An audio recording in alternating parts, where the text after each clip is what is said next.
Okay, I think we're ready.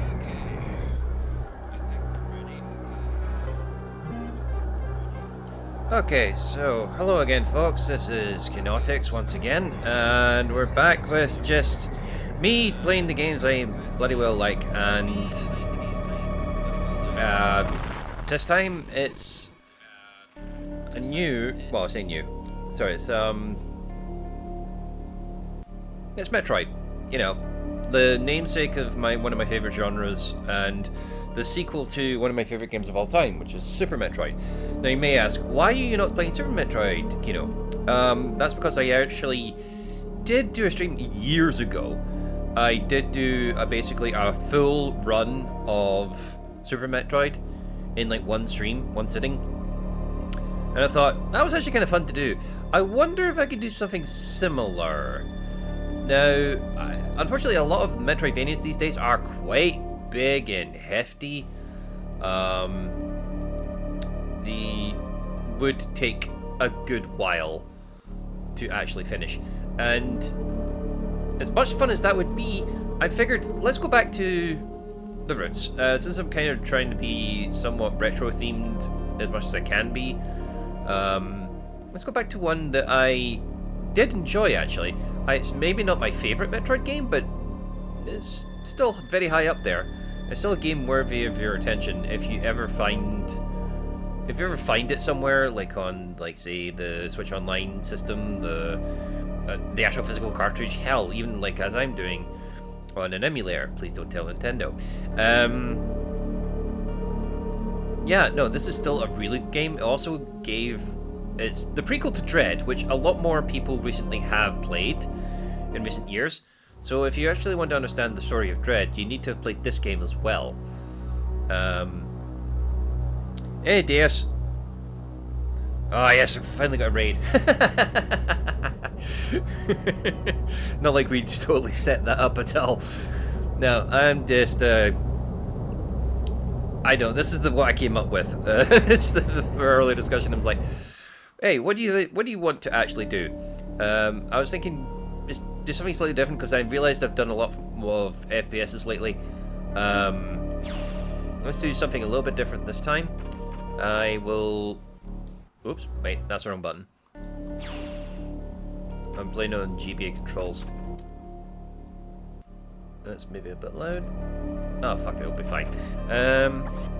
Yes, dirt, please. Woohoo! Hey, Rebel. Oh my god, Metroid. Yes! That Metroid.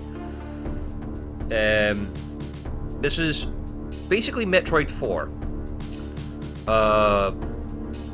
Yeah, Metroid 2 is Return of Samus, Super Metroid, which is Metroid 3. This is Metroid 4. Oh shit, they actually want me to progress the thing. It's not auto-scrolling. Short version. After Zebs blew up, they were like, okay, we want to go back to SR388 now that there's no more Metroids, because we want to actually conduct a freaking study of the planet. So Samus kind of leads this whole expedition, only to find this little bugger here. Of course, Samus being Samus, thanks. Okay, yeah, let's kill it with missiles. And then, what the hell is that? Ah, what did it do? It was there, I was attacked by a life form I had never encountered before. And it didn't seem to do anything, so they buggered off. It was only later that I learned the identity of my attacker, the parasitic organism we now know as X. Unaware of my condition, I was returning to the station when disaster struck. The worst migraine known to man. Once the X had infested my central nervous system, I lost consciousness, and my ship drifted into an asteroid belt. This is like worse than texting and driving, like having a brain parasite. I say brain parasite, actually. The X does much more than that, and with a lot more of a gradual incubation period. That's the only complaint I have about Dread, is that they depict the X as this thing that instantly takes over your body, and it was never really intentional. For at least the X in this game seemed to only like take over much more slowly. Basically, Samus's auto-eject kicked in right before. Gratification HQ, that's a good idea. Bring a heavily infected patient with a virus onto a ship, but what else were they going to do? And this basically looks like someone has spilled orange jello on her, but that's supposed to be her biomechanical suit being infested with an alien parasite. And it basically started messing with her power suit. It came to light that the organic components of my power suit had become so integrated with my system that it could not be removed while I was unconscious. Large portions of my suit had to be surgically removed. Yeah, so it's like, people think it's like a mech suit or an exosuit. It's not. It's actually part of her biological systems. She's more or less a cyborg, or at the very least, as we understand a cyborg. The Chozo were weird, man. Their power suits were like heavily integrated into the pilot's system, that it was basically part of their body, an extension, if you will. My physical appearance. However, the X in my central nervous system were too embedded to be removed safely. I was given a minimal chance of survival. So basically, it was inside our brain, and they couldn't really remove a tiny gelatinous parasite from inside their head. Then someone found a cure. Now this is where somebody starts going, actually. They proposed using a Metroid cell to make an anti-X vaccine. Now, apparently this isn't what a vaccine typically does. A vaccine is... This is the boring part. Even I don't agree with this. A vaccine is introducing part of the virus into an inoculation that teaches your body to fight the infection. What this is more like is a CRISPR, I think. Someone's going to have to citation me on that one. But yeah, the Federation had preserved a cell culture from the last Metroid, which was the small portion at the front of Super Metroid.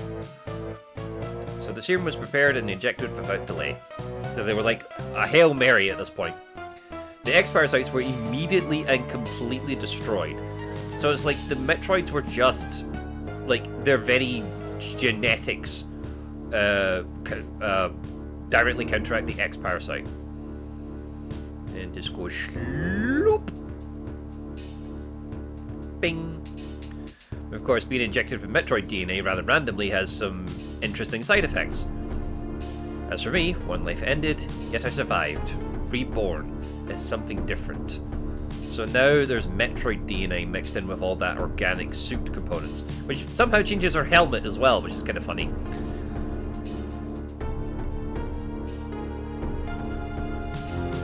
Only problem is, all of her abilities have now been reset to 0, because it's a Metroid. Because this is a Metroid game, Samus has to be reset to 0 or Deus Ex Machina every fucking game she's in. They don't even bother explaining it in Metroid 2, and technically speaking, they don't explain it in Metroid 3 either. She just has no powers again. Basically, she realized that the baby Metroid saved her ass twice. Will soon be arriving at the BSL research station. I must prepare for docking. I don't know if I should give the computer the Gladys voice. It would be kind of funny. Shika's computer has notified me of our approach to the Biological Space Labs, or BSL, research station. During my surgery, the research team had sent the last batch of creatures to be captured there, as well as the infected pieces of my power suit. After regaining consciousness, I learned that an unexplained explosion rocked the station. For some reason, this woke a nameless fear in my heart. For now, I'm being sent there to investigate. Yeah, wonder what would happen if we sent various devastating weapon systems infected with a biological agent to a research station. This could possibly not go wrong. My mission on the BSL station will be overseen by my new ship's computer. Following the commands of this blunt, computerized CEO is something I have to bear, as it was a condition of my taking the ship. For someone who likes to dislikes taking orders, this is the second time I've found myself having to do so. It makes me recall my other CEO. So this is also the birth of the Adam Malkovich storyline. Much sort of both revered and reviled part of the Metroid lore. So Samus was not always a lone gunman. She did in fact work for the Galactic Federation for a time. Let's see.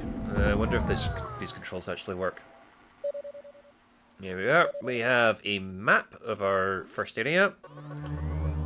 There has been an explosion in the quarantine bay. The bay currently stores capsules containing recent samples from the SRV-88, as well as the parts of your suit infected by the X-parasite. The cause of the explosion is not clear. Investigate.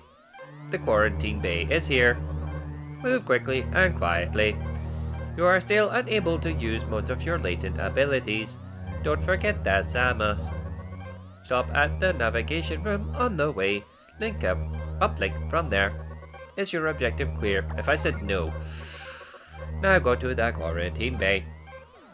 I will forget to do that voice. Alright, let's see if I can complete this game in one bloody stream. That'd be nice, wouldn't it? Right, okay, so L is that. R, I think, is like when I get missiles, that'll be how I use them. Okay, so what's new? Samus is in really cool sort of teal blue kind of thing. Controls are a bit chunky. I'm using a new GBA emulator I've never used before, so forgive me if there's some hiccups or that along the way, but it seems to be running fine. Red door! I don't have missiles. Or do I even need missiles in this game? Oh yeah, she has a new ability. She can clamber onto edges and climb up. She didn't have that before. At least not up till now, anyway.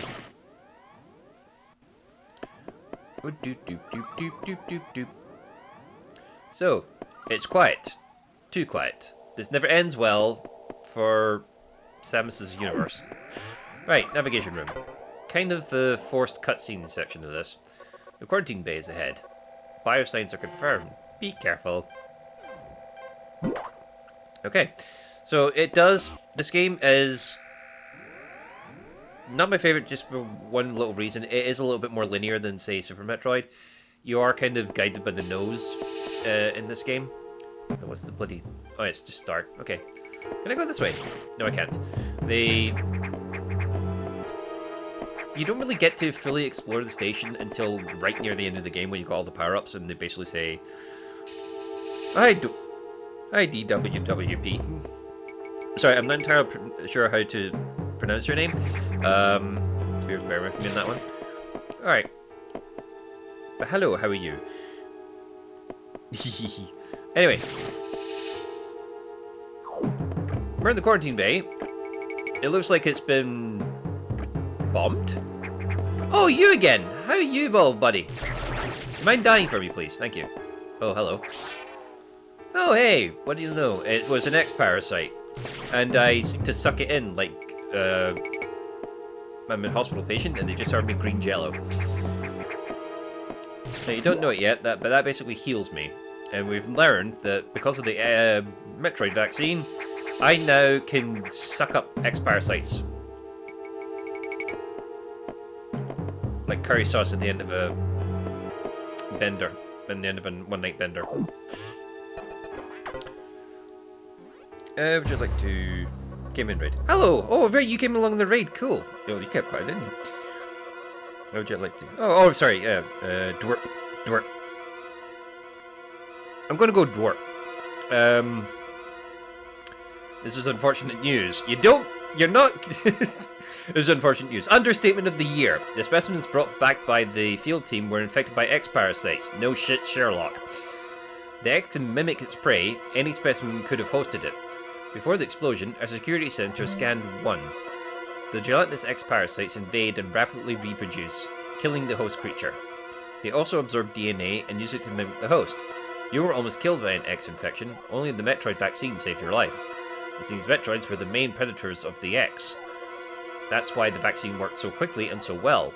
But it has also changed your cellular makeup. You will never be infected by X again. In fact, you can absorb any free-floating X-parasites without a host by merely touching them. This will allow you to replenish health and restore weapons.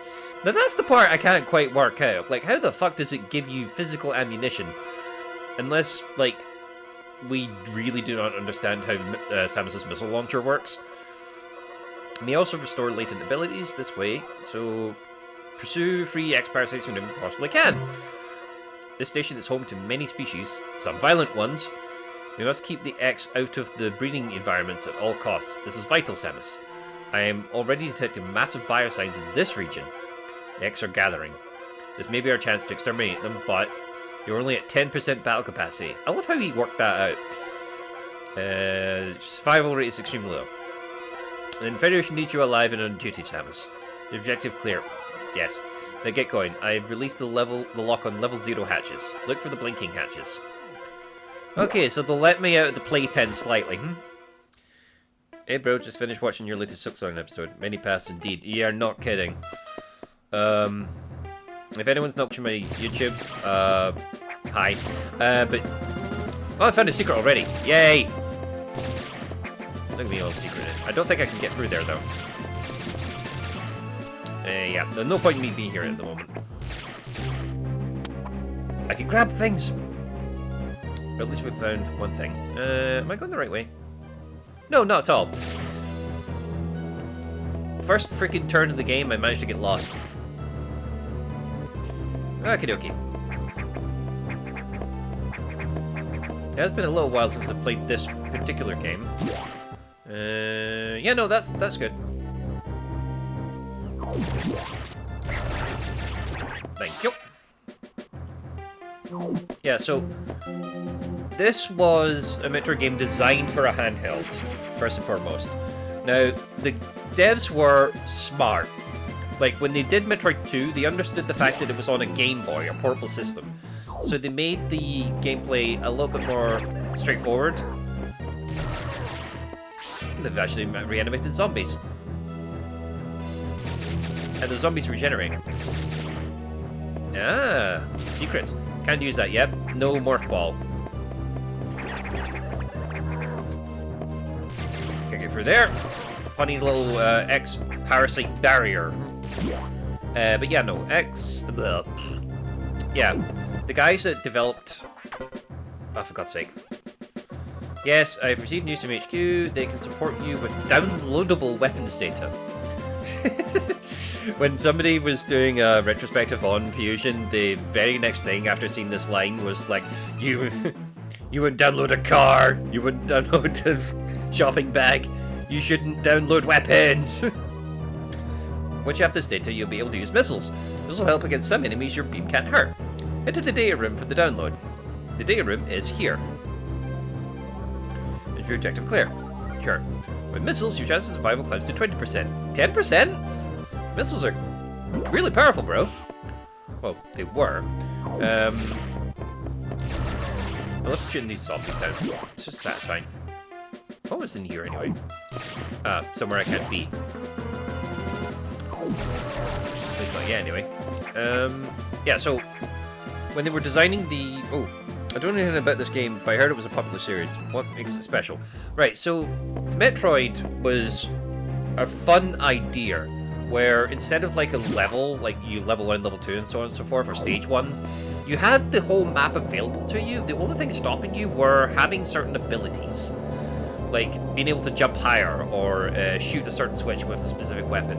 Like, they did the whole key lock doors thing in a slightly more organic way. I'll just let you guys read the text of the screen if you want. There's a lot of this. But, yeah, it was, the game was effectively freeform. You could, like, figure out your own way. You kind of found out how to finish the game by exploring what you could, finding new tools and abilities, and then using those said tools and abilities to explore further, slowly sort of spreading your exploration out into further and further reaches and more dangerous areas, and facing new challenges, new puzzles, new enemies.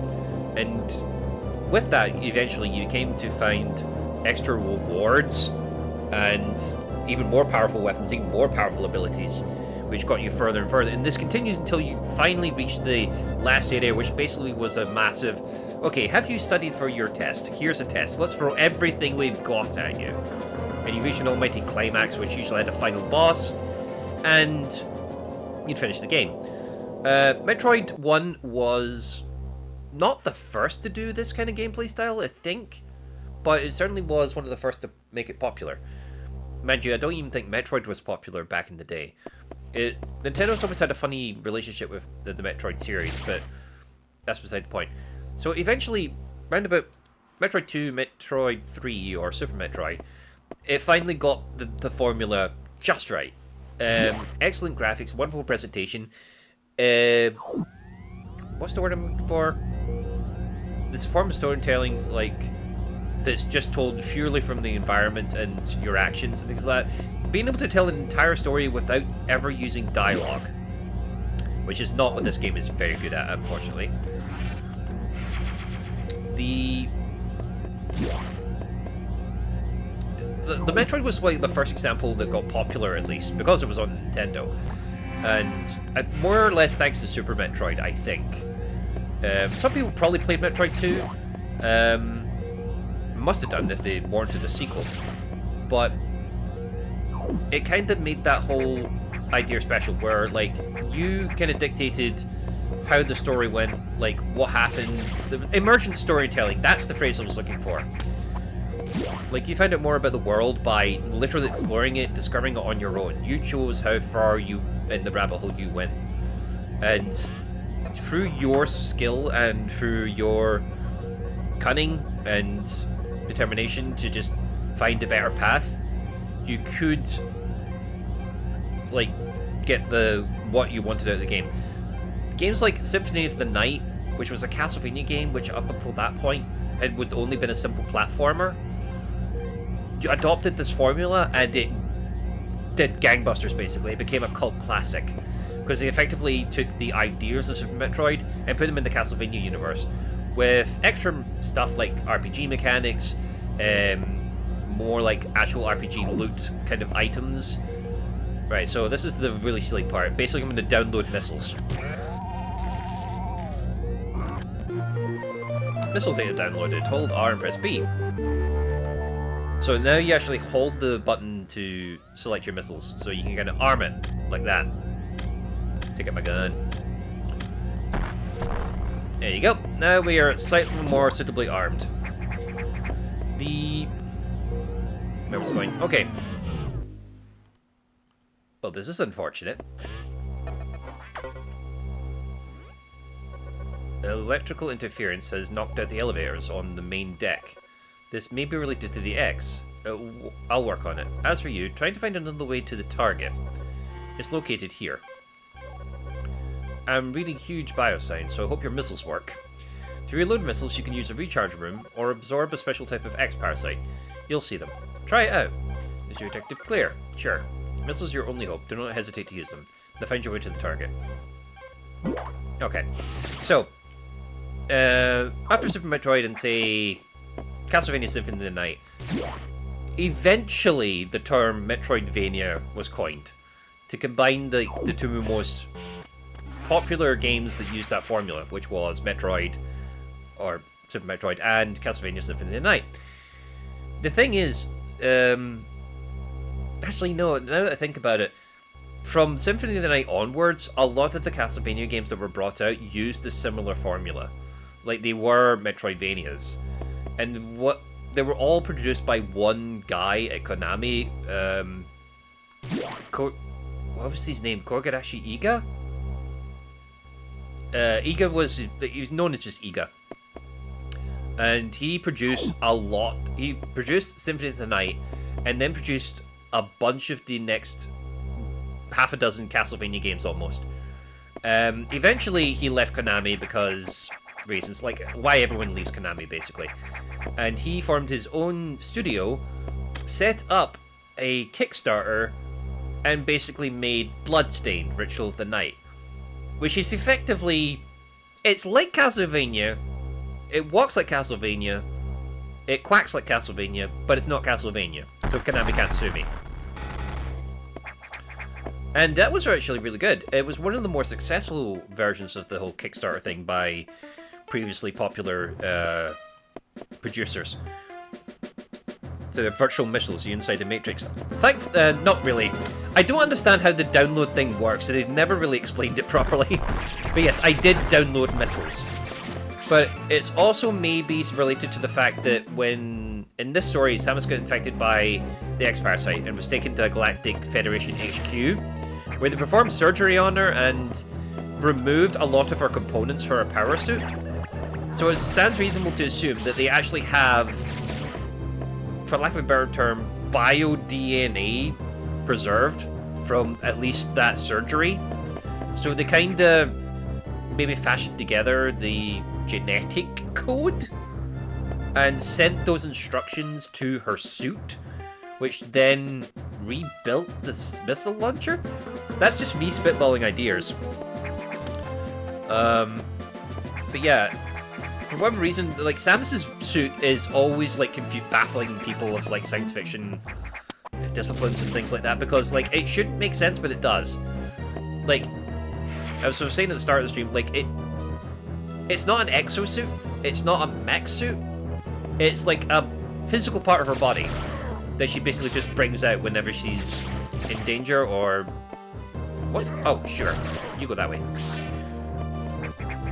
What's over here? There's something in here, I think. Oh, there it is. So there's an example. I explore go off the beaten path, to find a secret room, shoot at some walls, find some power-ups.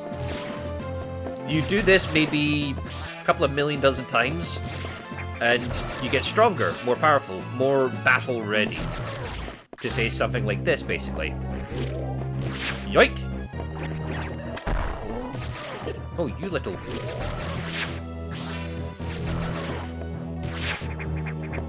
Right. Should explain. The yellow parasites... Oh. The yellow parasites restore my health, the green ones restore my missiles, and red ones restore everything all at once. You might see a red one in a minute. Would you stop that? Thank you. There's a red one. Yeah, that takes me back to full health and missiles. So... Safe room above. Oh, I did forget about that. But that's okay, I'll be fine. I've got 99 health. What could possibly go wrong? Moments before death. Yeah, this is another thing that was new to Metroid. Being able to, like, hang on to ledges and effectively kick off the wall to reach other ledges. Oh, wait, energy tank. See? Right, let's get down here. Oh. Well, that's a big X-Parasite. Let's dance. Oh, boy. So much of a no-hit run. This monster was actually in Metroid 2. I've later discovered.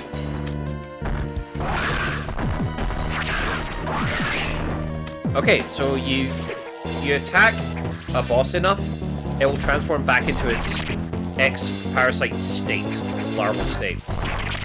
And then basically just try to bum rush you, basically. You destroy the membrane, you absorb the cells, and now I can use the Morph Ball. Oh, him. Yeah, you know who I'm talking about. I can't remember his name, you might be able to help me out, bro. Now, I have a Morph Ball. I can fit into tight spaces. So now I can explore all those little areas I passed by earlier that had little holes at the bottom. And better yet, new to this game, if I hold onto a ledge and push forward, I crawl into little tiny holes.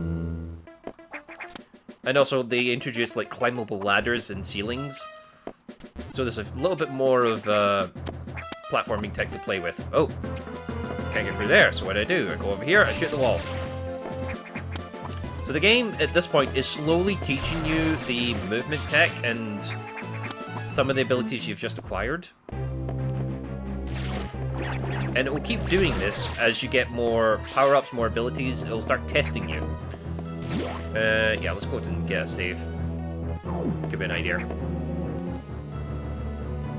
The one who left the spring ball. Yeah, that's the one. So they kept that little bit consistent.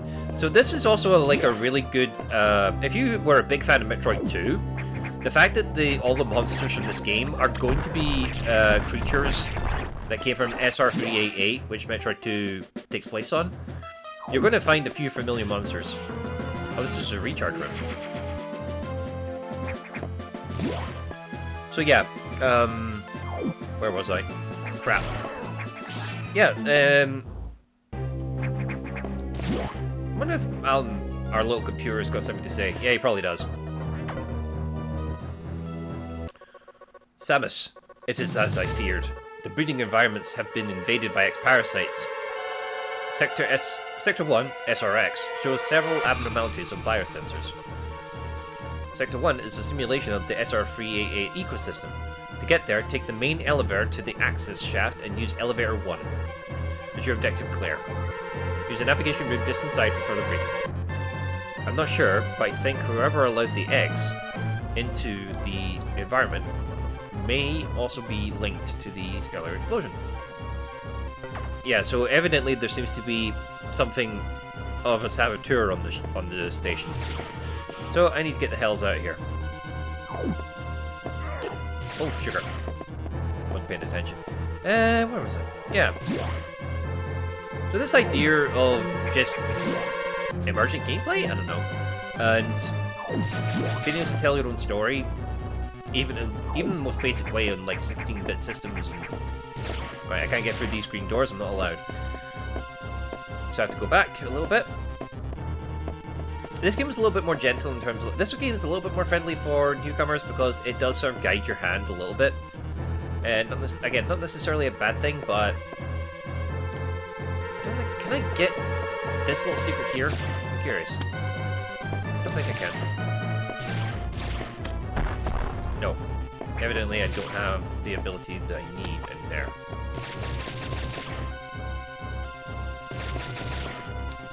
Where was it? Yeah. I think there's something up there. Can I get in there yet? Oh yeah, I can. There you go. New room. New missile tank. No, every time I collect a missile tank, my overall capacity increases by, like, say, 2 or 3, maybe even 5, I can't remember at this point. But my maximum capacity for... Oh, whoa, whoa, this is bad. Actually, there is something in here you ought to see. I'll risk it. Look what I found! Somehow, in all this, they found a corpse of Ridley. Who, if anyone's not familiar, is like the primary antagonist of the series, almost. Like, he's like Samus's big nemesis. Right, I think I'm supposed to go through here. Yeah, there you go. Oh, pardon me.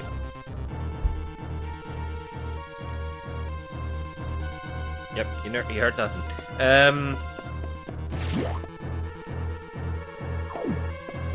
Okay, so we're gonna go down this elevator. Sure, nothing will happen, right? The hell? Wait a minute. I just went down. Where am I doing there? I see you. Welcome, everyone, to your worst nightmare. And that was me just hearing, what was that noise? Yeah, zoinks is the word you're looking for. Yeah, do you know what's more dangerous than most of the monsters that Samus has ever faced? That thing. Okay, probably should, like, explain a few things. One, I'm part Metroid, ergo, I can't survive sub-zero temperatures, which is why I was getting hurt very badly in that cold room. That's because Metroids are weak to cold temperatures. So, that's a bad thing.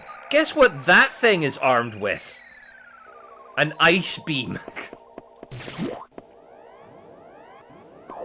Never mind the goddamn missiles and the bombs that it's got attached to it. It's got my fucking ice beam. Fortunately, it doesn't seem interested in me at the moment. Let's hope it stays that way. Right. Alright, navigation room. Yes, okay, fine. At least this gives you the map, or at least the basic map from the offset. The main elevator leading to the access shaft has been severely damaged. It will be totally unusable for some time. Unfortunately, some unknown agent is at work. Something very powerful. Certainly not human. I'll report when I know more. Now listen closely. The X and Sector 1 have invaded the atmospheric stabilizers. They must want to alter the environment to their advantage, I think. Sorry, I misskipped that. They're already reproducing. Clear all 5 atmospheric stabilizers to stop them. Is your objective clear? Now get moving. Now, unlike the other Metroid games, this one actually gives you outright objectives and missions to accomplish, sort of guide your path through the game.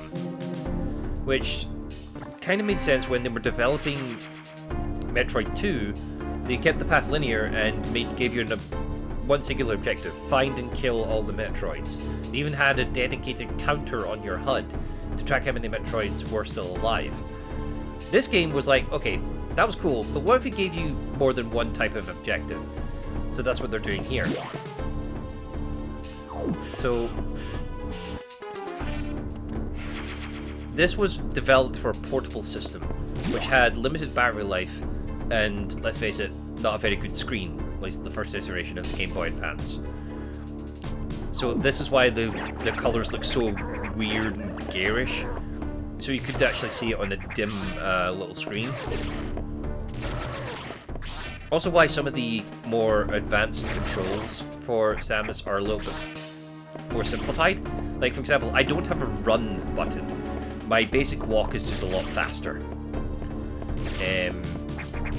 Which is going to get confusing later on for a reason I can't go into. Okay, that's a green door, can't use that. Just trying to get to my next area.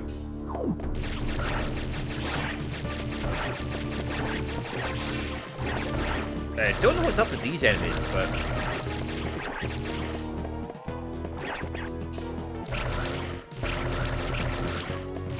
I think it's just absorbing my energy for some reason. Yeah, so sometimes the X-Parasites will escape from you when they get exposed. If they flash, if they start flashing, it means you can't actually absorb them yet. They'll retreat and then morph into something possibly more dangerous, or they'll basically reposition. The X cell. Stabilizer online. And what's quite nice is once that thing starts working, the fog clears, and I can actually see in this room again. And then that door is one of those automatic ones that locks.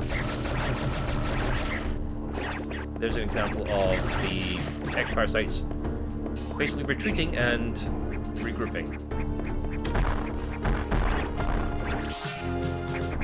I think I can just shoot you from there if I use my missiles. There you go. Oh, hello. Energy tank. Nice. So, Metroid is all about hunting secrets.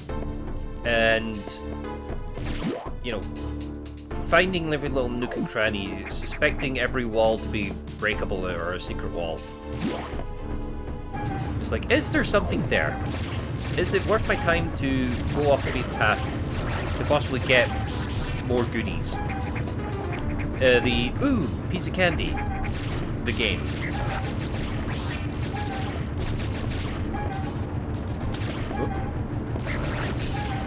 There we go. I wonder... Yeah, there was like a... I wonder if it's on this one. Oh, maybe not. Damn it. Yes, as Bro pointed out. Fudge! I went over it again because I looked away. Oh, it's actually still on this one too. Right, so you can see the... I can't really get a good look at it. Ah, damn it! I may as well destroy it. Right, so if you see the pile of junk that it's attached to, top right hand corner, it's a tiny GameCube. Can you see it? Can you see it? Can you see it? Alright, anyway. I'll maybe get a better look at the next one. Next time you find a debris check top, it was the top right this time. Right, so that's mission part 2 done. Right, so this game at least gives you a map when you start the area, because the navigation room is always at the start of the area. So getting lost in this game is less likely, which was a complaint about people who first played, certainly Metroid 1, because Metroid 1 had no map. Metroid 2 didn't have a map either, actually, now that I think about it. Metroid 3 finally, well, Super Metroid finally gave everyone a map. Oh, hello, Space Pirates! I've missed you guys. What the hell are you doing on SR3AA? Where the heck did the Galactic Federation get your DNA?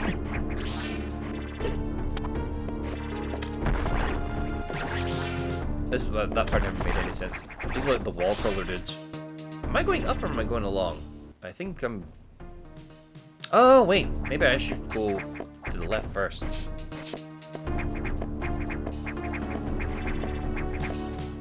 Yeah. Oh, maybe not, actually. Doopy doopy doopy doop doop doop. There's a new ability for Samus. Being able to climb ceilings. Skills attack acquired. Now, I have a question. One of her hands is a gun. Like a big old pointy stick. Well, big old cannon. How the hell is she doing this? I ask you.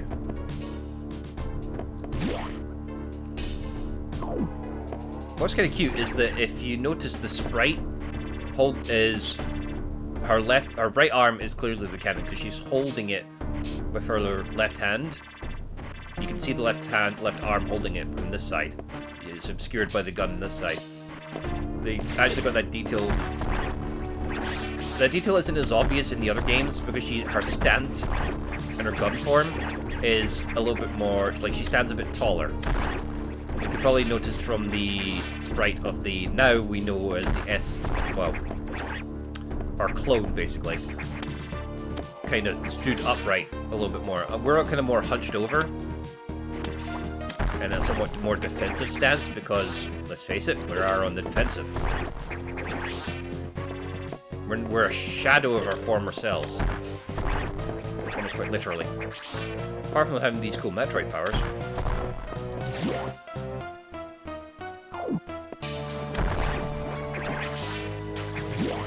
Yeah, so this game was designed to be a little bit easier.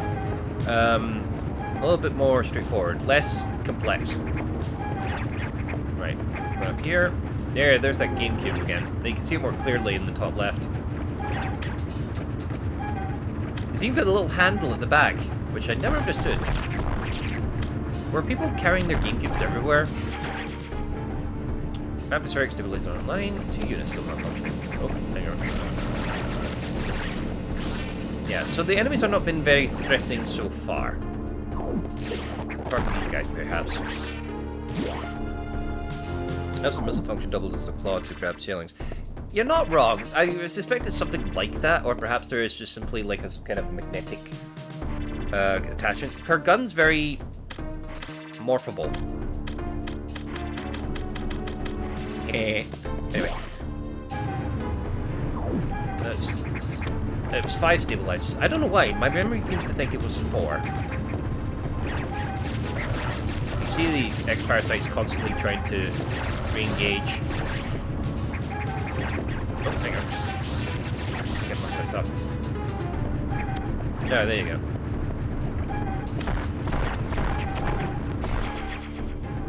One unit still malfunctioning. There we go. I need that. Oi! Get back here. You can even see more of the frog monsters in the background. But the X seems to have a habit of not only like infesting the wildlife, but making them hyper aggressive too. Oh, there's a thing on the top left. I should have probably explored that. There you go. Yeah, here we are. Oh dear. Yeah, a lot of your early finds in terms of secrets is just going to be missile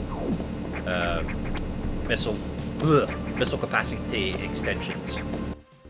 Don't really need to go to that bottom left bit. It'll be fine. Now I climb back up. Oh, you really do take missiles. Oh, you looking? Yeah, so Samus's movement in this game is a little bit more stiff. Like, it was a little bit more fluid in Super, but I think that's to take into account the fact that the Game Boy Advance's D-pad was a little bit tinier and a little bit more fiddly.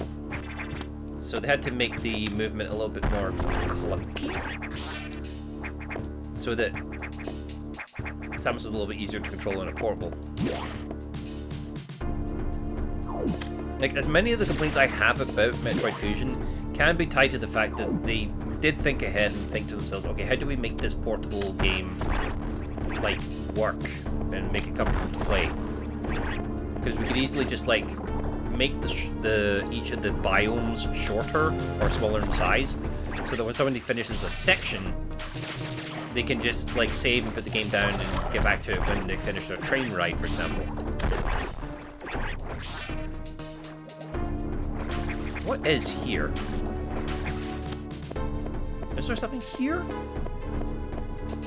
I making this up? Aha! There is something. Here we are. Oh, hello. There's a boss door.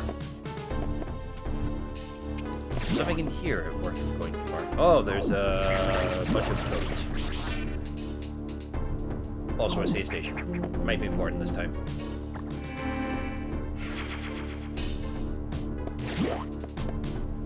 But yeah, no. If you've heard the term Metroidvania, this is a series of games it's mainly from. Like, I will argue to the death about Castlevania being included in that particular term, considering Castlevania never started as an exploration game until, like, maybe the, what, 4th, 5th iteration of the games? Because he had so many Castlevanias before Symphony of the Night, and none of them were Metroidvanias, for lack of a better term. I don't like the alternative terms they come up with for Metroidvanias. Search Action was one such popular one. That just sounded stupid. At least Metroidvania sounds relatively cool. That's weird. What is a Chozo statue doing on this station? It's a trap! This is a different type of X. This is a different type of X core. This is what they know as a beam core. This one pursues you endlessly and shoots a beam at you whenever you hit the target. And you have to shoot it specifically in the eye. Charge beam ability recovered. Hi, Christ. Press and hold P to charge. Now I can hold and charge my gun. Not only that, my actual beam has widened, so now I can hit things a little bit easier. I can be less precise with my aim. But more importantly, I now have this, which is a much more powerful bolt, which means that I do a lot more damage in a one shot, at the cost of having to prepare the fire. Also, while charging, if I somersault into something, it'll get hurt. Also, that sort of circular flame that you see after I launch the beam, that damages enemies at my feet. That's a sort of quasi-melee attack, which never happened before. It's actually kind of cute. But the charge beams always had this thing, which is kind of like a proto screw attack, which I'll explain it when we do get one of those. But I can somersault into enemies and do damage to them, but I will get hurt if I don't immediately kill them. Right, how do I get out here again? Oh, right, there. If in doubt, shoot everywhere. Now, why is there a thing there? It's maybe because there's a secret! Oh. Hang on. I'm missing a part.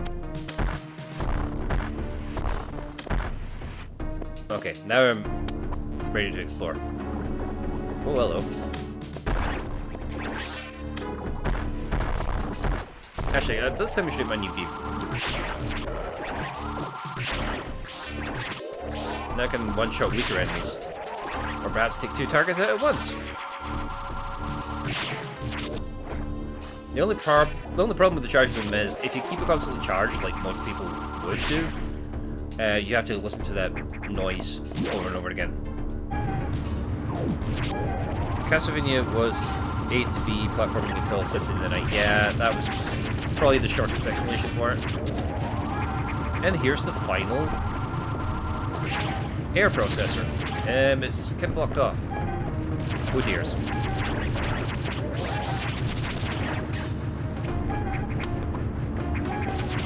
Ah, there you go. All stabilizers online. Atmospheric levels equalized. Cool. We now have good, clean quality air. So at least the eggs can't multiply as quickly, but they will multiply. The eggs are an interesting enemy in this game because they are inevitable. Like, it's a almost partially sentient virus.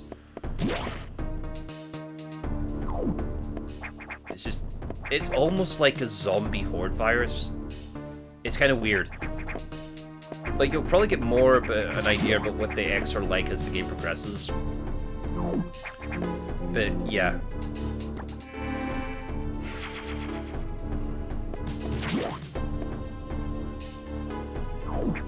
There we go.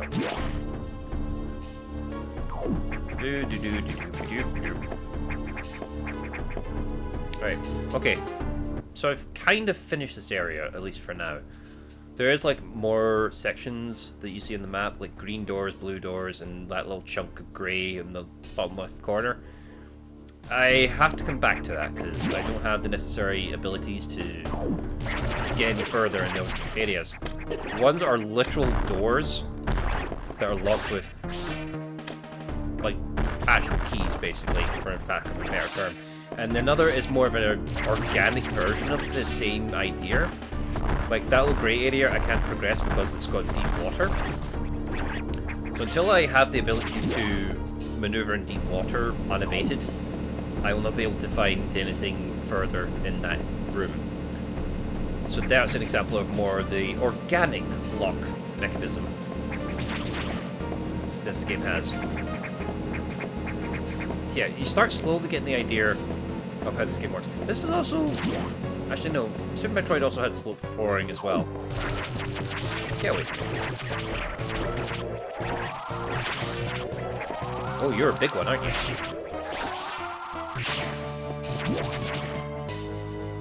The funny thing is, unlike in the previous Metroid games, where killing enemies may get you a health pickup on spawn, it may spawn a health pickup, this game almost guarantees that there's going to be a health pickup whenever you kill an enemy, because each one of them is usually an X-Parasite. Right, can't get through that door. We just have to go back to where we came. Get a little top up. I'm up to 40 missiles in my missile bank. That number will get ridiculously high. Save complete. Here we go. This is when I get more bad news. Atmospheric stabilizers online, but many X have already made it to other sectors. It seems, in particular, Sector 2 Tro, the tropical habitat, shows abnormalities. I suspect the X entered this sector with the help of our unseen saboteur. He or it may be in Tro now. That's awful presumptuous of you. Samus, get over there. We need to put an end to this. Is your objective clear? Start moving. I'll brief you at the Tro navigation room. So this game rather neatly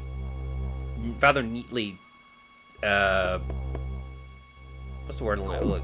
Partitions each biome into its own little pod, and you're basically going back and forth up into this hub and literally going into the next pod. Listening to the briefing, my thoughts turned to Adam. Oh yeah, earlier she was talking about the fact that she named her new ship's computer Adam because it was bossy like he was. Real Adam understood me well. He would end orders by saying, "Any objections, lady?"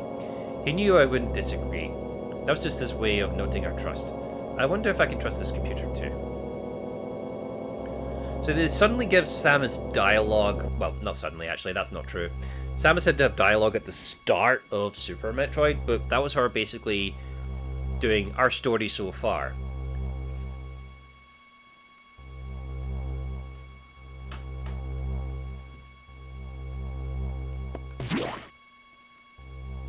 And a lot of people kind of put down Fusion, myself included actually, for basically kind of spoon-feeding you the story in this way. It's like, this is what the story is, this is what's happening, this is how she is thinking, this is what the world is like.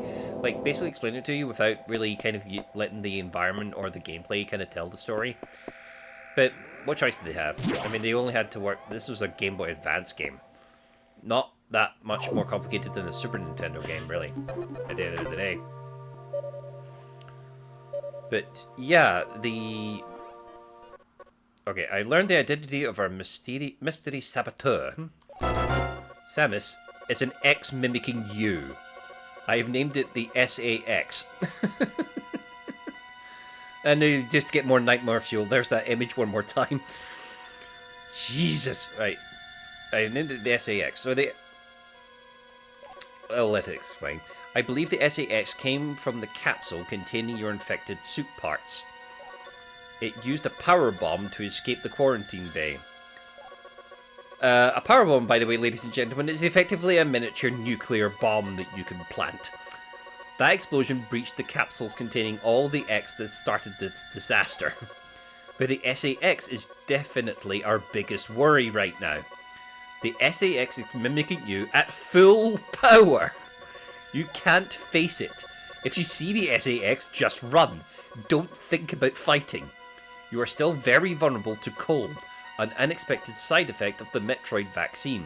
Yes, because Metroids in previous games were vulnerable to the ice beam. You froze them and then batter them with missiles. That's effectively how you kill them in almost every single version of the series. The only exception was Metroid 2, where by the time you reach SR388, the Metroids start to evolve. So they're no longer vulnerable to the ice beam, but they sacrifice their invulnerability to other weapons. So you can in fact kill them with missiles, just straight up, without needing the ice beam, but they're also much more aggressive. Anyway, the point is, we're part Metroid, therefore we inherit their strengths to absorb energy, and their weaknesses to cold. Like Metroids, you can be frozen by an ice beam. Of course, the SAX is armed with the ice beam. Stay away. If you see it, just run. Now, if you still get killed by the SAX at this point, you must be an absolute dumbass. Cut to 5 minutes later when I get destroyed. HQ says they have bomb data ready in the data room. And no, it's not the power bomb just yet. Bombs will help you find a way out if the SAX traps you. The data room is here, but it's sealed by a level 1 hatch. You'll have to find the security room and release the level 1 locks. But per safety protocols, it's not marked on the map. You'll have to find it on your own somehow, Samus. So first find the security room, unlock level 1 hatches, then go to the data room and get the bomb data. Is your objective clear? Sure. Keep an eye out for the SAX. Yeah, so remember Resident Evil 3 and Jill... In fact, Resident Evil 2 had this too. You got pursued by an unstoppable force that constantly chased you. It could not be bargained with, it could not be reasoned with. It knows no pity, no remorse, nor fear, and absolutely will not stop until you were dead. Samus has got one now! And it couldn't come at a worse time, because I don't have any of my powers. Apart from being able to transform in a ball and launching little missiles at it. It's not going to care about my missiles. But yeah, so... I already know where the security room is, because I remember this game. But let's take a little detour first. Maybe we'll get lucky and find something interesting to use. Or maybe not. I don't think I can damage push my way across. Right, yeah, so that happens.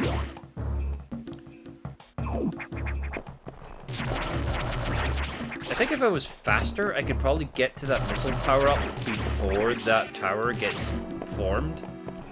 But we'll have to find out some other way. Right, so no point going left because that target is going to have a lock on it. So to save some time, we'll go in the other direction that's available to us.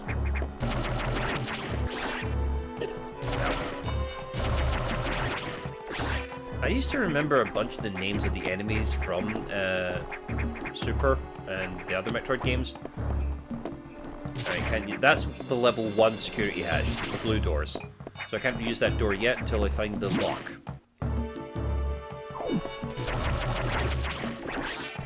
So, a couple of the objectives in this game do boil down to you'll need further access into the facility, so you're going to have to find the next level security lock. And so it becomes a hunt for the next security unlock room, basically. Which we're not that far away from.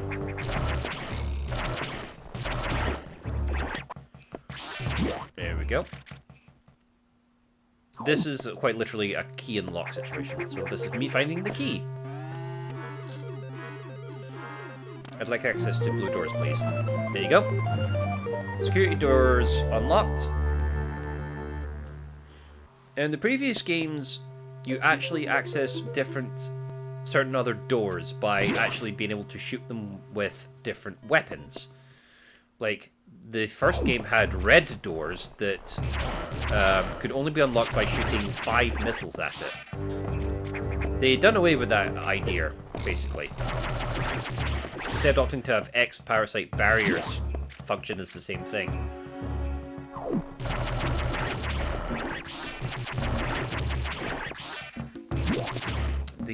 Where else? Okay, so, par exemple, how can I open that door? What's in here? Not much, I might. Some more classic enemies.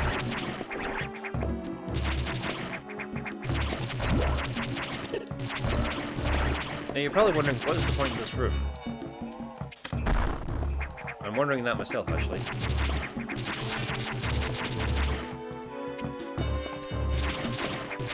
I think I might need the bomb, actually. I might need to come back to this. Right, I think... Alright, can't open that little block. I think that's where I'm going to need my bomb. So let's go find it.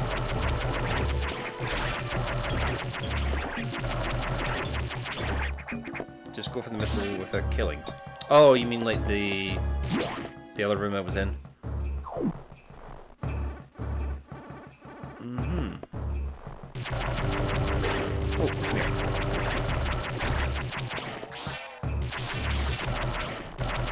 You don't have to kill everything in the room. It's just fun to do. Okay, not getting through there.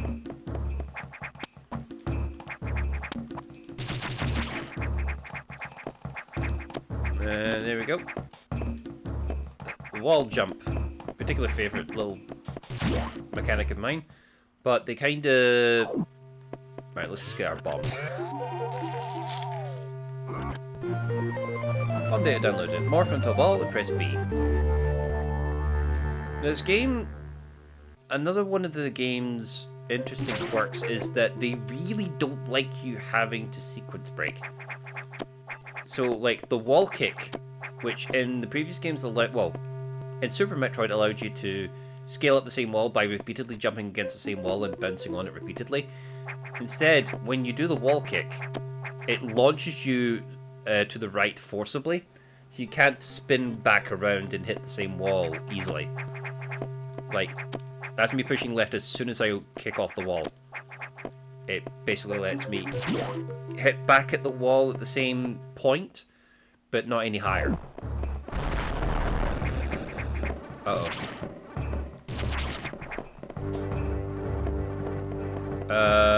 Folks, we may have a problem. I can't get back that way. And I don't know if you heard that a minute ago, but that was footsteps we heard. So for whatever reason, the SAX seems to have very loud steps. Alright, okay. Something up there. I'm pretty sure. Can I get in here? Oh, I can. What's in here, I wonder? Oh! More missiles. We're gonna need them, I think. You see what I mean? Now that I've got bombs, I've got more places to try and explore.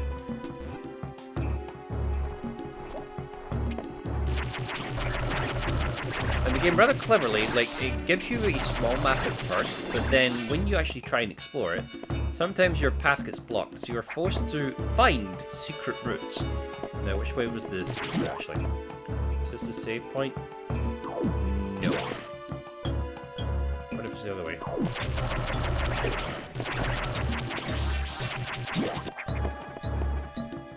Oh, that's the safe route. Okay, yeah, we want this. Just because I'm this way. I need to try that room again when I get back there.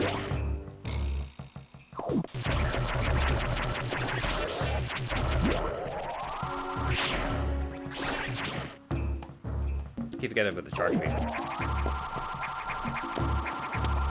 There you go.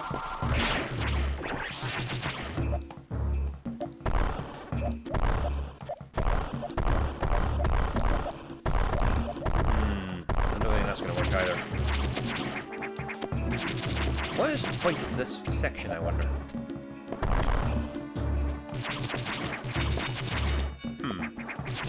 Oh, wait, there's something there. There we go. More toys, right.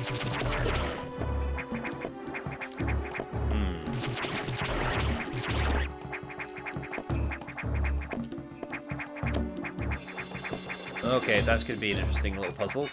I don't think I can't quite reach the wall high enough to do a wall kick, and even if I did, it wouldn't help.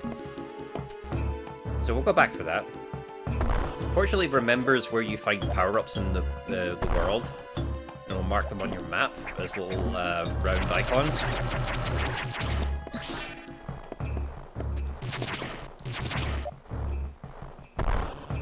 Bom, bom, bom, bom, bom. Well, that kills him in one bomb. That's interesting. So the bombs can be used as an offensive weapon, but it's not generally well advised.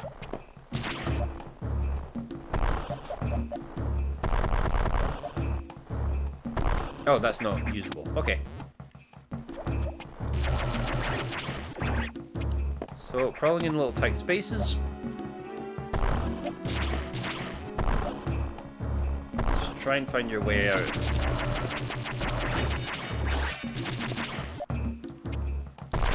The game does try and surprise you every now and again by saying, okay, it's not going to be as simple as you think it is. Alright. A whole new different section of the map that was not on the downloadable map. There's one complaint I have. Is that the... Oh, hang on. Well, that hurt. I'm getting hurt badly. Yeah, you don't get a massive energy boost from the health pickups, but go for long enough without getting hurt. Make a decent recovery. Nope, I wanted to try and get the little thing. There you go.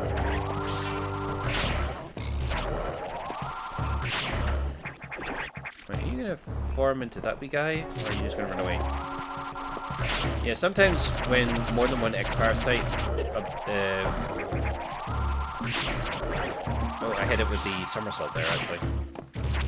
Sometimes when more than one X-Parasite is set loose, it can bond to an already existing creature and evolve it further. Which is pretty damn cool. Alright. Oh, I remember using a lot.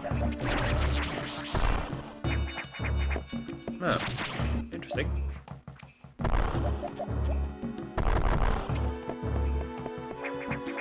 Am I stuck?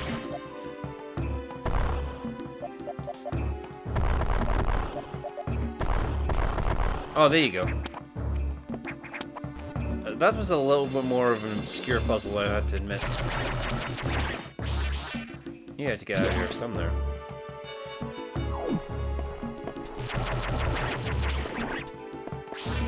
Okay. Which way am I going?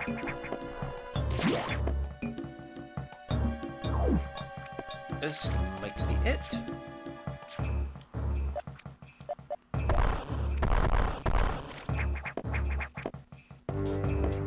entirely sure the point this section is. Alright. Oh, there's a save room. Okay.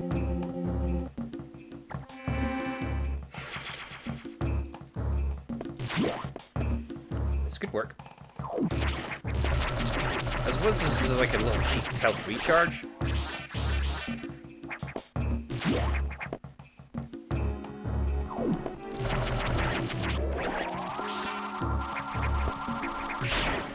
Oopsie daisy.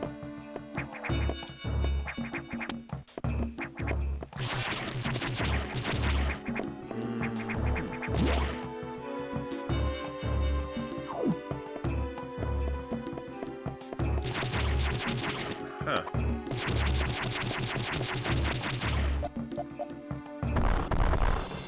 Very interesting. Room with no obvious secret. Pardon me.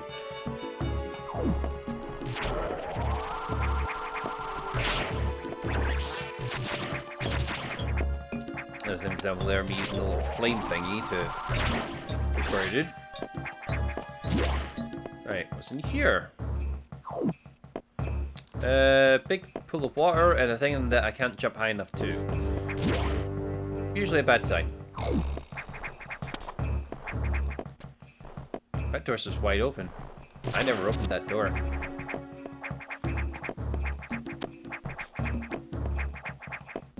What's in here?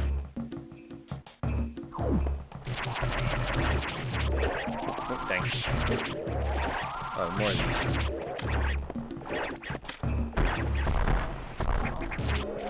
Oh, Jesus, are you guys just infinite or something?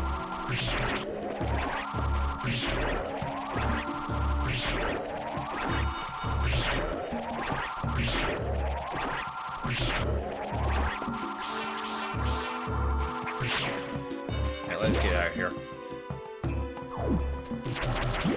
Okay, I'm probably lost.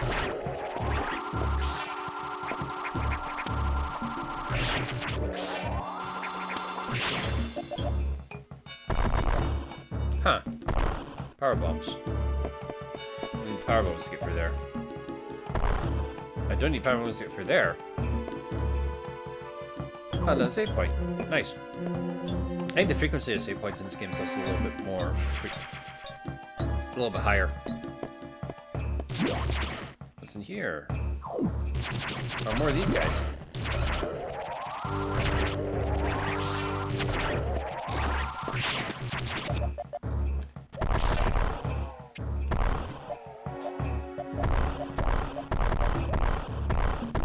I remember there being a power-up in here somewhere.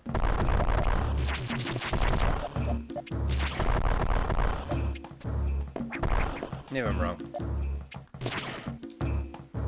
Oh, the power-up's in here.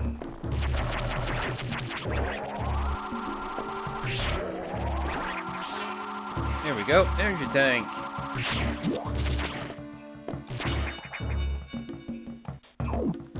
I'm glad I went here.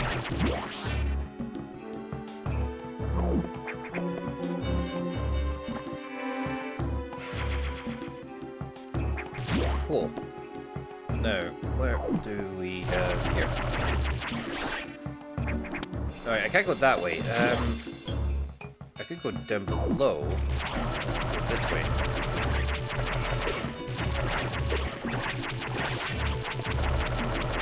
Pardon me. There's another door up here I wanted to check.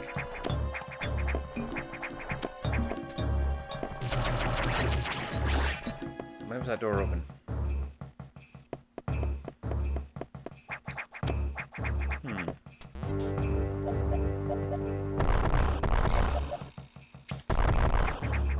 Evidently, can't use this place yet.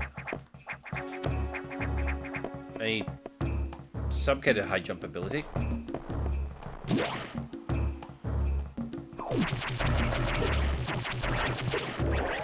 Yeah, man. Right, okay, we're back here again. Yeah, you aim diagonally up. Oh wait, no, I can't go this way. It's down I needed to go.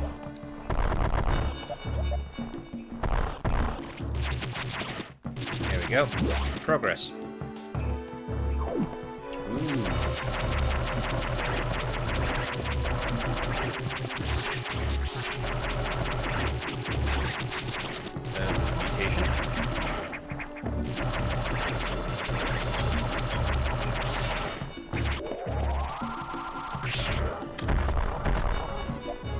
You get bombed easily? Nope.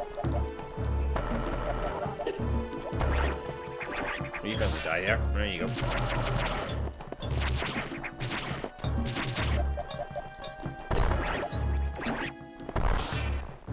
Cool.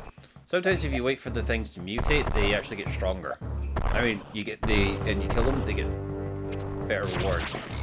That's weird.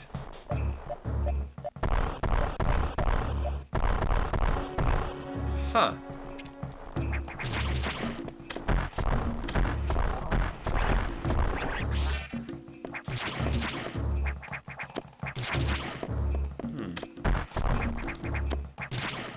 That's interesting. That's very interesting.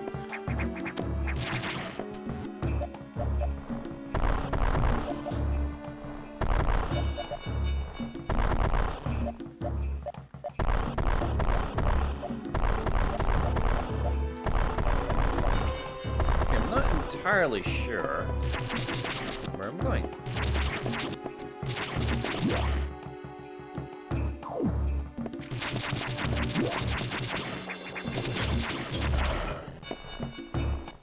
Where else didn't I go? Alright. Can't go to the right. Well, I must have to go to the right. Oh, you know what? I'm a dumbass.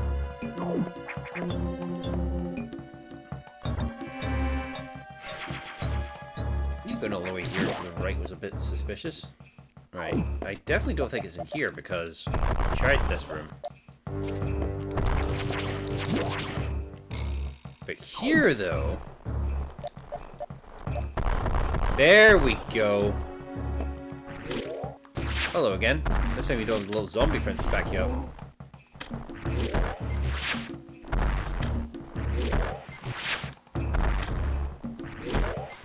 These guys must be really annoying for speedrunners.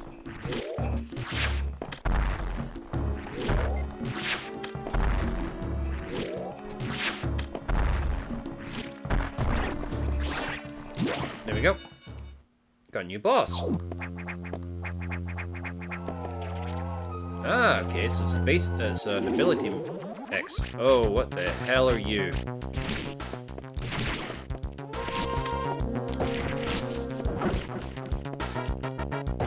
Okay.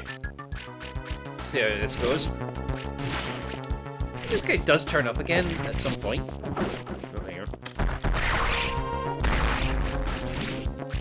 You don't like that, Double D. Just in case you're thinking I'm mad. Can't actually hurt him any other way.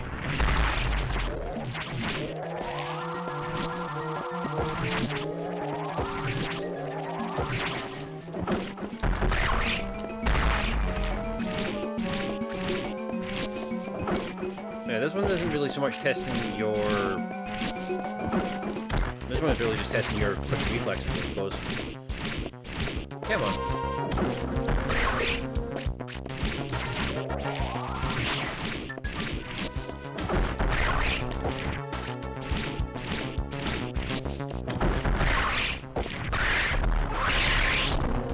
Okay. So this is a X core. This is like a regular X core. They just like charge you relentlessly. Like swinging back and forth with using rubber band physics.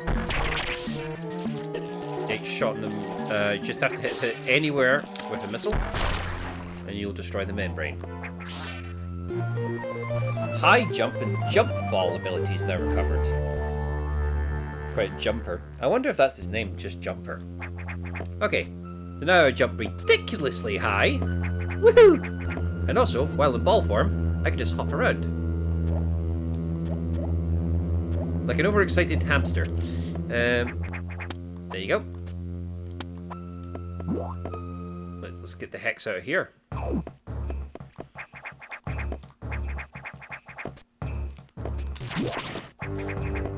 It's nice of them to give you an energy tank before the boss fight. So I'm slightly annoyed at myself that I didn't see that coming. Do the race one. Yeah, because before, in previous games, the high jump and the spring balls, was previously known as, were two different power-ups. The spring ball you could miss entirely in Super Metroid. Well, that's interesting. Those things are petrified into sort of cocoons. That can't be a good thing, surely. Right, still can't go up this way. We can do... Where was it, actually? No, there's no point going down, so I'll go to the right? Yeah, I have to go all the way to the left so I can go up and to the right.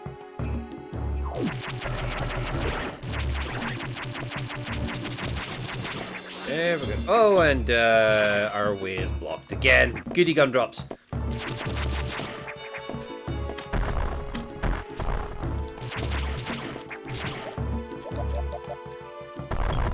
Aha.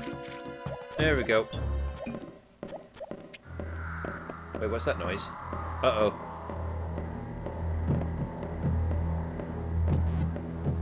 Is that my fucking heartbeat?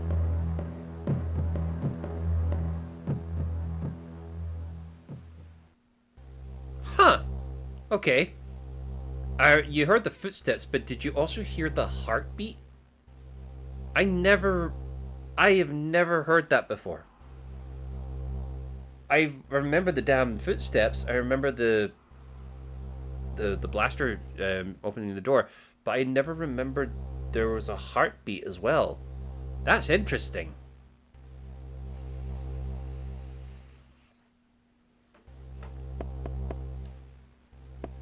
Yeah, so if any reason I decided to get overambitious and like jump down and get in the line of sight of that thing, oh boy. Look, those little cocoons are starting to gestate. So the little things are evolving. Good times. Yeah, I think I want to go up.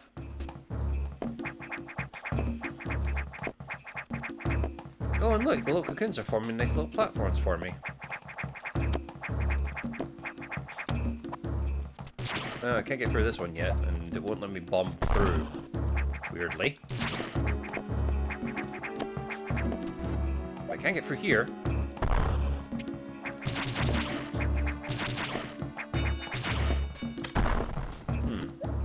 Oh yeah! Spring ball. Cute little tutorial detail there. Right. Right, you can just... Do you evolve? Yeah, you do. Oh, you just respawn. Right, let's just take care of you. Well, that's just nasty. Does this have a secret? No. Did you have a secret? Excuse me. Yes, you do. You have mucho secrets. What's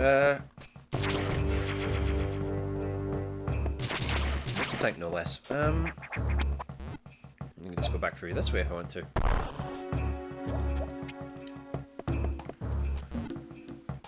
Okay. And we're back to where we were before. All those little slug guys from earlier are turning into little cocoons. 1 second.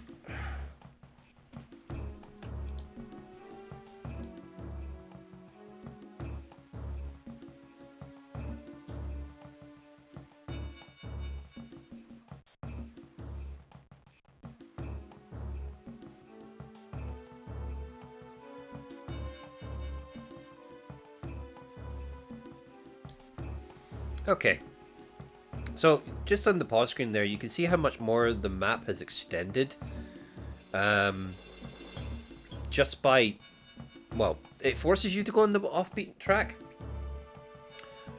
beaten track, but that's just how much more expansive the maps can get.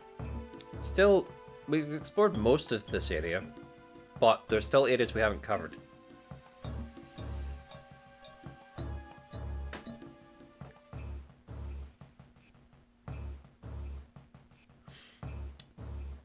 fact, I think we missed a section. Hold that thought. Oh, hang on. I need to get focused back on my screen. There we are. Right. Yeah. Wonder if I could I have gone back there? I don't think I could have. Alright, let's just get out of here. What is our current objective? Retreat and proceed to the navigation room. There you go. Just in case you've forgotten what you were doing. Like, what was... Yeah, we remember this room, right?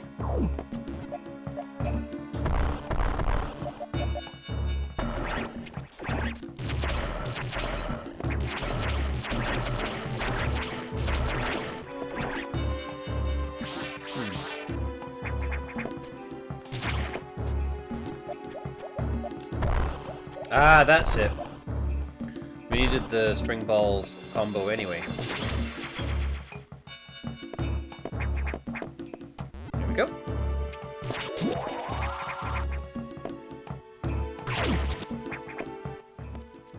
So, yeah, let's go to the far left and try and get that puzzle again.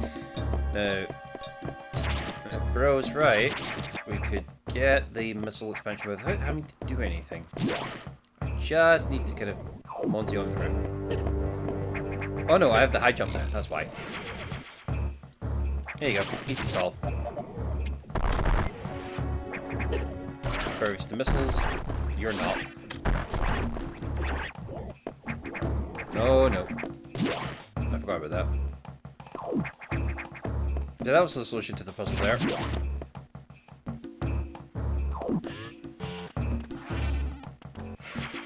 Sweet. There we are. We can still keep going. I mean, this game isn't long, but I don't know how long it'll be. Let's just keep going. Samus, we've got trouble. No shit. Releasing the security lock may have been a bad idea. The SAS has invaded the water environment in Sector 4. Oh, so we're skipping 3 entirely, it seems. Aqua. Several thousand X. With the blue hatches active, the SAS slipped in easily. The creatures and systems in Sector 4 are already showing multiple irregularities. I'm currently investigating. I'll brief you in the navigation room when you arrive. If you're ready to clear, yes. Okay, new sector. Weirdly, I'm going to Sector 4 instead of 3. They're not doing this in order. SAX. An enemy with my strongest abilities, but does it have reason? Probably not. It's just a killing machine. In my current state, I can't face it head on. The SAX is me, only heartless. I must stop it before it reaches its learns its potential and threatens the universe. Yeah, so unfortunately for Samus, she, like previously, was probably the most powerful entity in the galaxy almost. At least, a creature with her abilities and no moral restraint could do some really large amount of damage, especially when it's accompanied by 1,000 sentient virus parasites. And just out of curiosity, how do you get to level 3? Well, it's also available.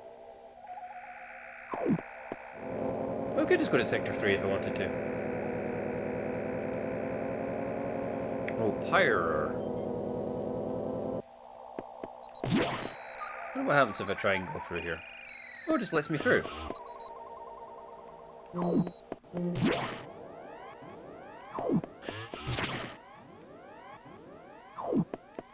Interesting.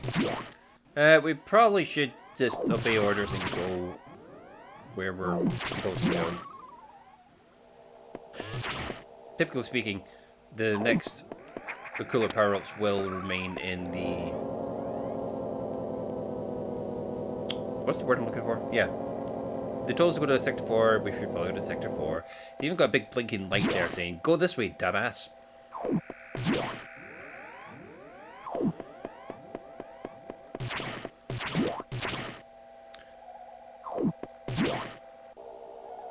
If you kind of want a game that's similar to this, but maybe with less of the dialogue, Metroid Zero Mission, which is a Game Boy Advance remake of Metroid 1, is probably a good call. It at least retells the story of Metroid 1 in a slightly more user-friendly game. Metroid 1 was great, possibly a revolution for its time, but it hasn't aged well. It is quite primitive.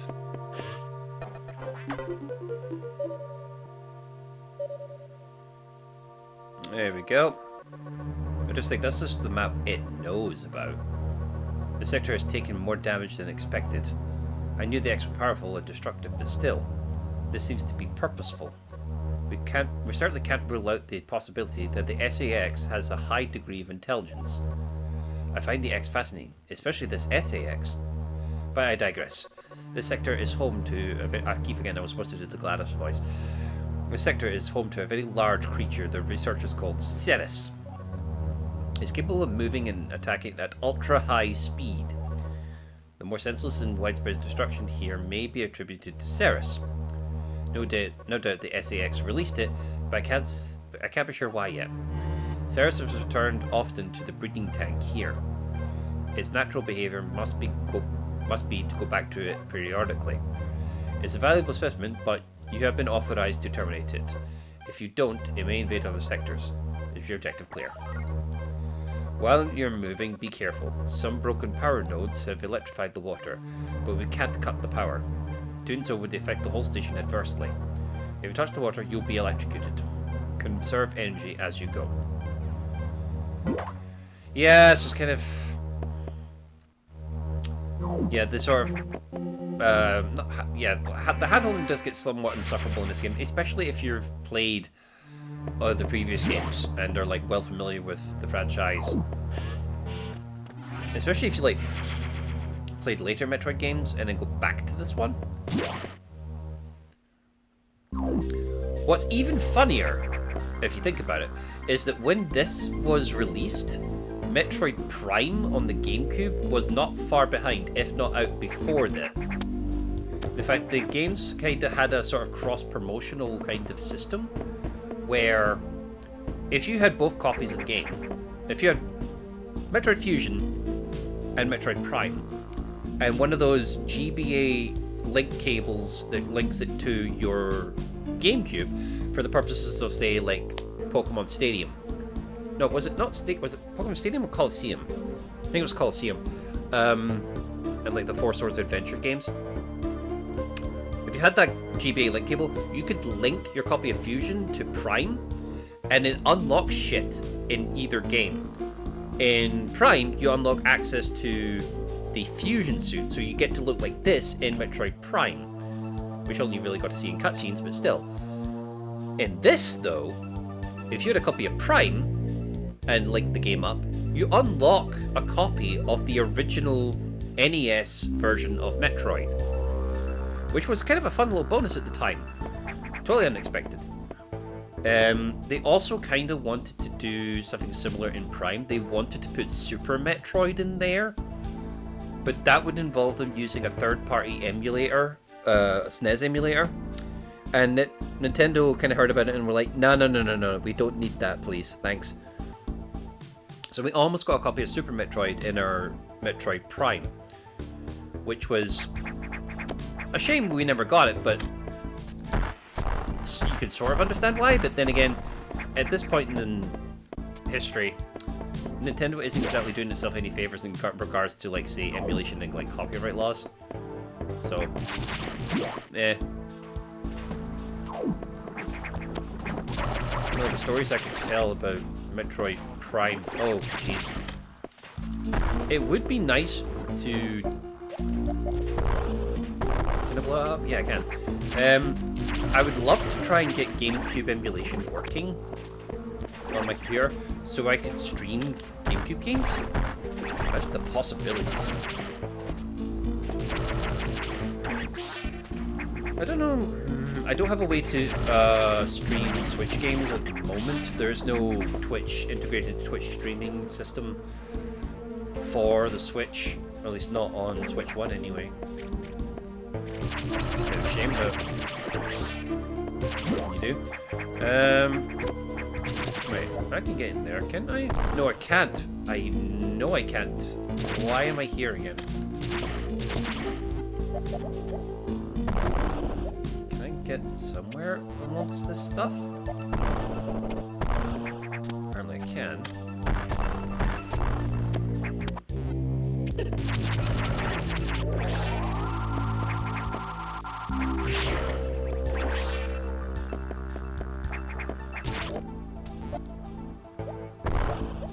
Wait a minute.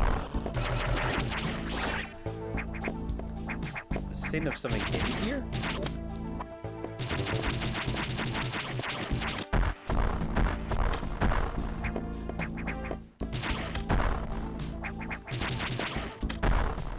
Huh. So still counting this bit? Oh, there you go.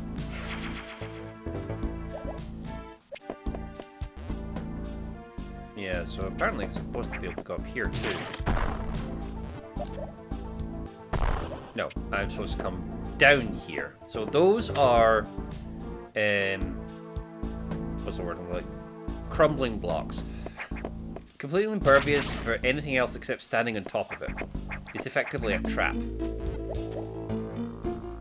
Kind of a block designed to hinder you more than help you. Usually comes hidden inside the, that's what you can call the sprites. Oh wait, you don't need this. Alright, okay, you could just got that. I'm a dumbass. Alright, there you go, like that. Usually it's kind of a one-way system platform kind of thing. Oh, there's a save point, that's cool. Pardon me.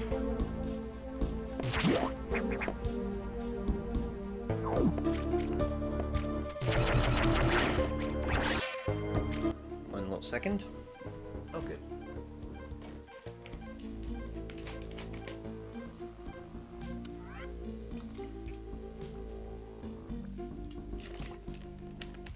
Just in case you needed to read up on your character's abilities.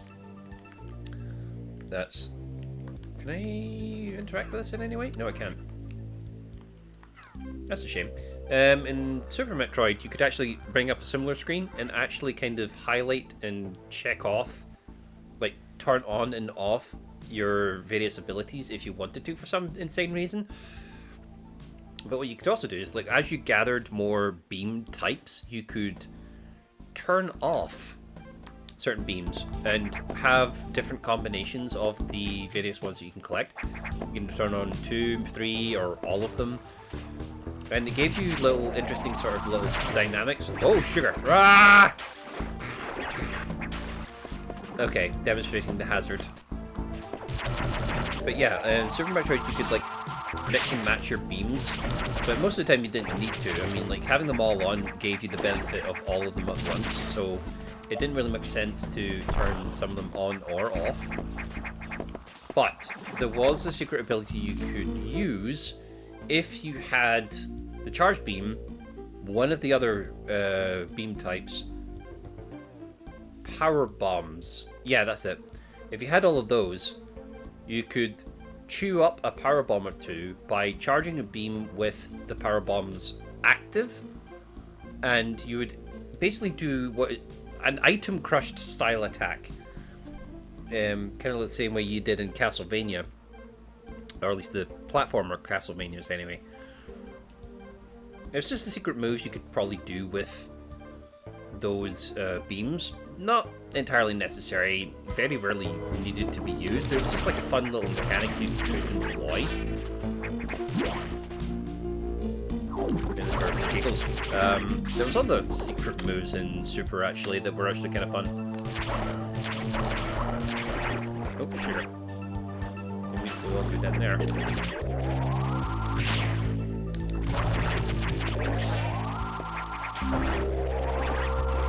There's an example of the single-use shine spark. Well, single-use screw attack. Where am I trying to go, actually? Oh yeah, I'm trying to go up, aren't I? So far, that gets me. Oh, we don't need that, thanks. Oh, you're not. Ooh. Yeah, I'll do. Yeah, so you'll notice I move like molasses. It looks like I'm moving through molasses when I'm underwater. Or moving like I'm in water, I suppose. Common little movement hazard in previous Metroid games. Namely, I don't think it really happened in 2 or 1. Or at the very least, there wasn't a way to relieve it. Yep. So this is basically just one giant aquarium.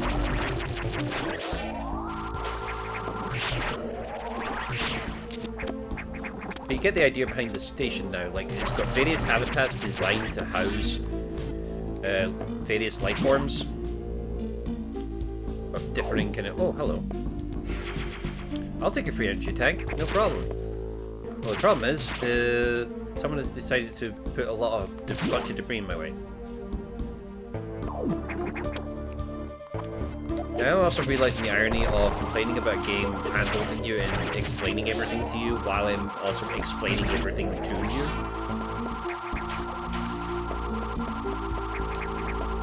The irony's not completely lost on me.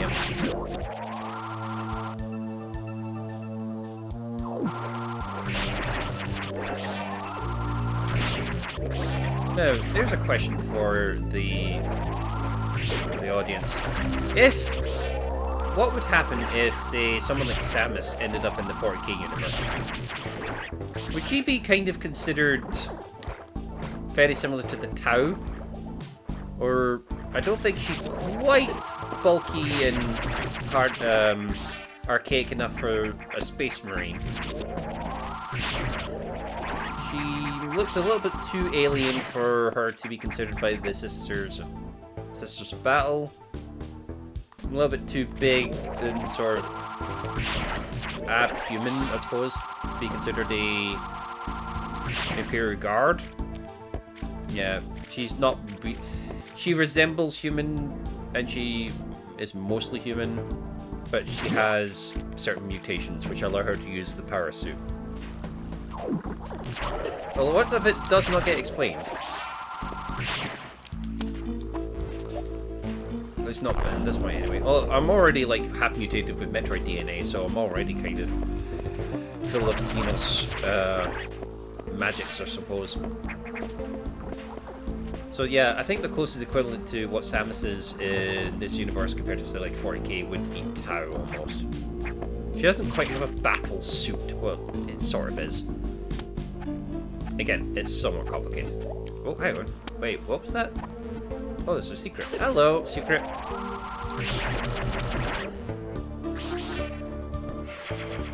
What's kind of cute about the charge blast in this is that it kind of shoots 2 beams at once. So, like, if something small gets hit by the beam, the top half of the beam is not hitting it. It just sails over. It's kind of like when you get the charge beam, you effectively get a double-barrel shotgun.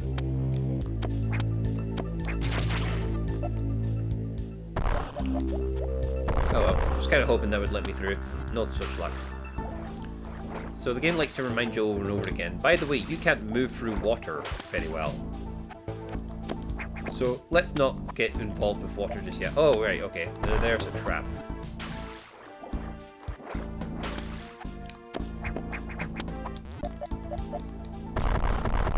I presume there's a way up. No?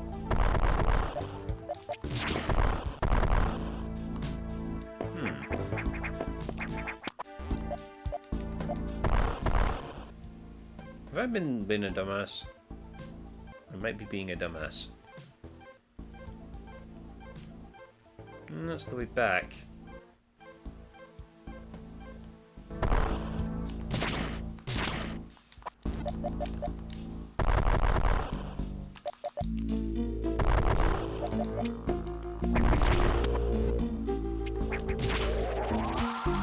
Well, maybe I was supposed to go to the other side.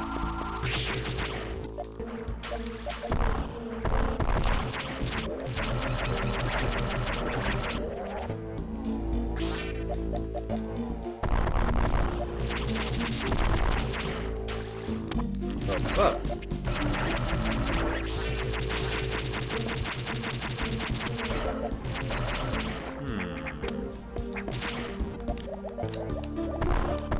No, this is a secret door.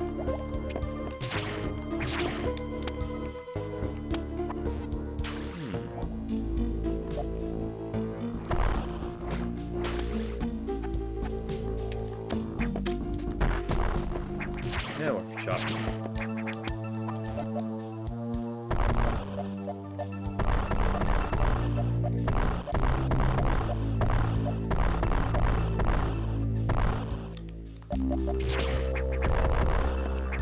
Okay.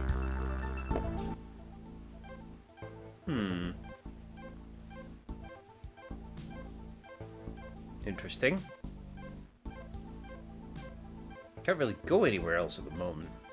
Or could I? Ah, there's a data room. Maybe I should try going there. Backtrack a little bit.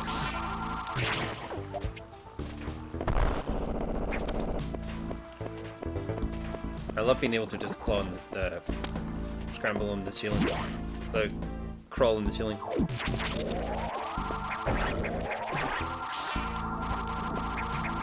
Right, how do I get to where I want to go? Right, all the way to the right. And have to... Yeah, just keep going right.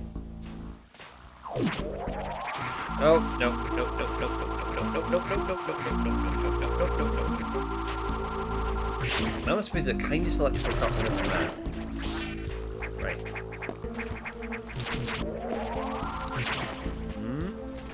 Okay, we might have a problem.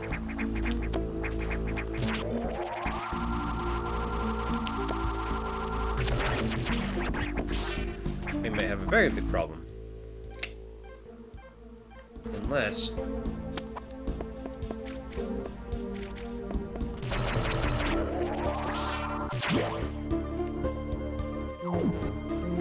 this is what I meant, but... No. We could save our progress, though, at this point.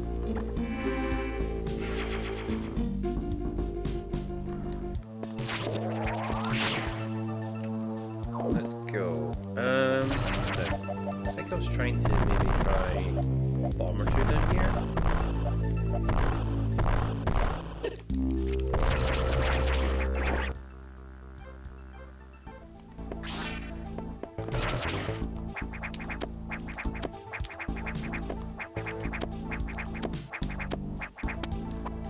Yeah, I don't think I'm supposed to be up here.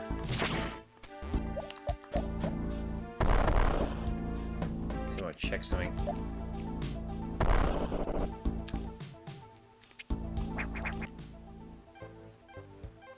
Oh wait, I am in the completely wrong bloody place. Jesus.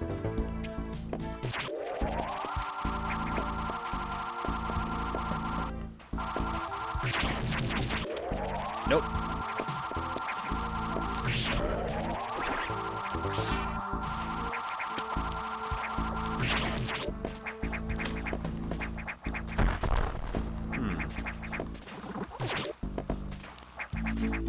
Interesting. I have to go this way.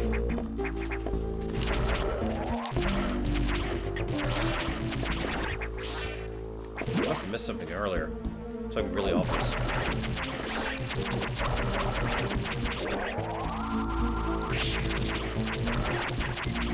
Oh dear. Let's get out of here, shall we?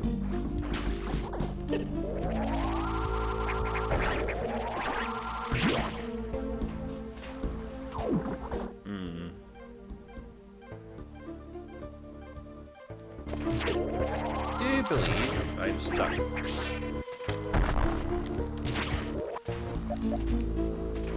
think I went across here and found I couldn't go any further.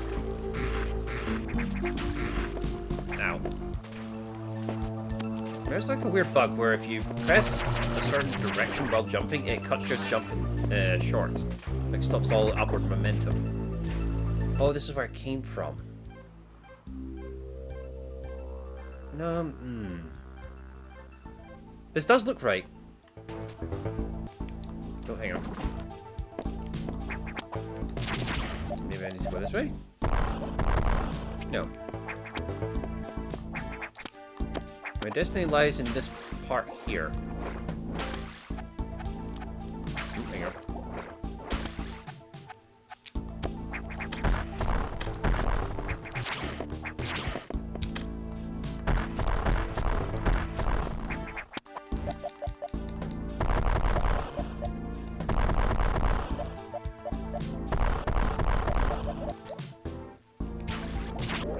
Must be around here somewhere.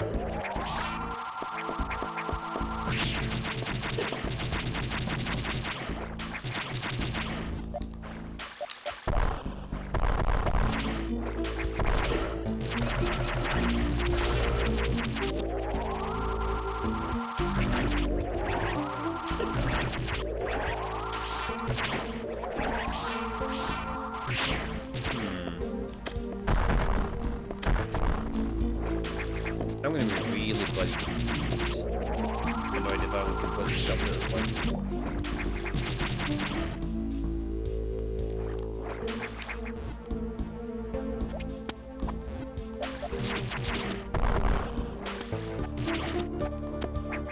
I realize this is a sort of a secret area, but I'm expected to get completely stumped in here.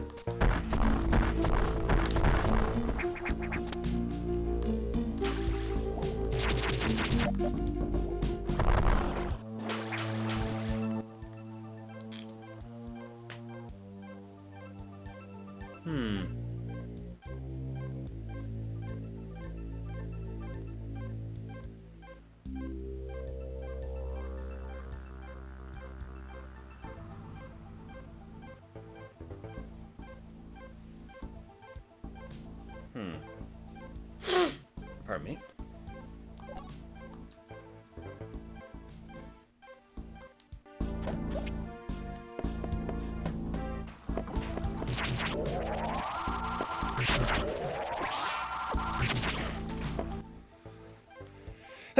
Excuse me.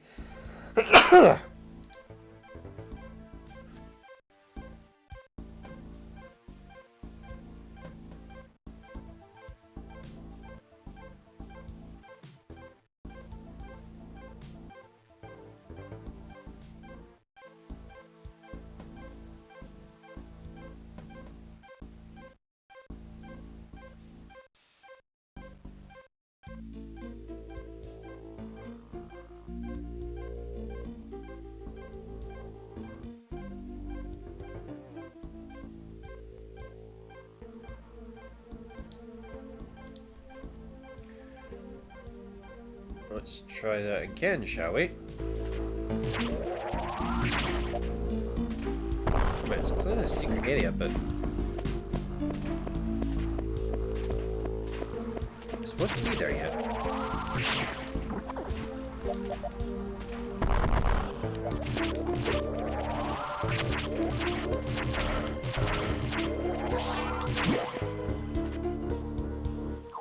Maybe I'm supposed to go up first.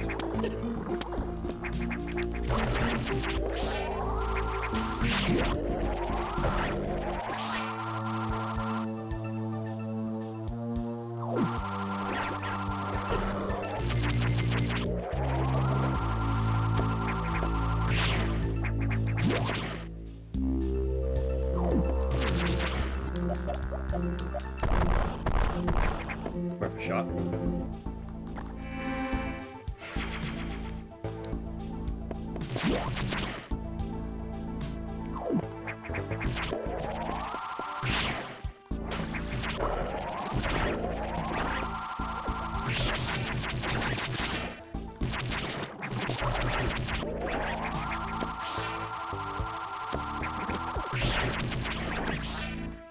I've been here before, right? I have.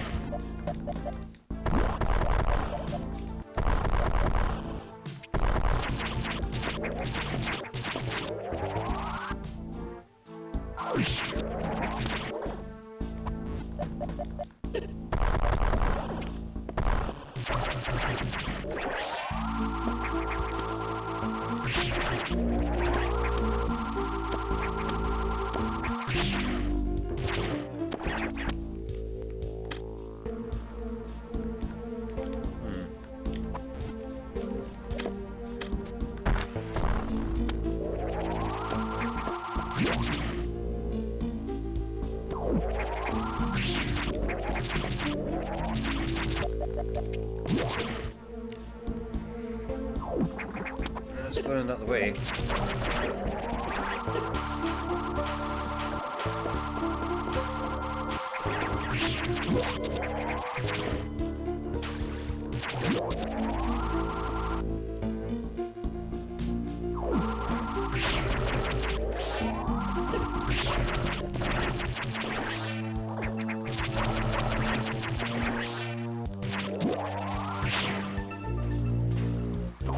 must be the way you go. Oh, crud. There you go. There's a death scene, just because reasons.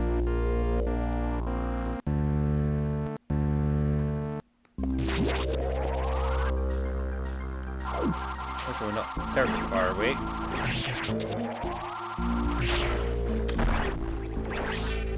Oh, good. We got lucky there. We got a red one.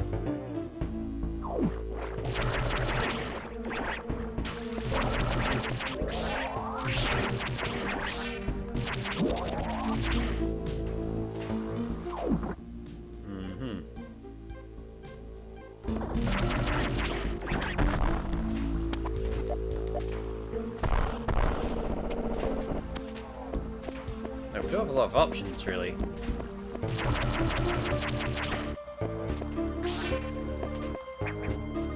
Hang on. Maybe a daft idea, but... Oh, you've got to be kidding. That was it. I am a dumbass in the name of the Emperor.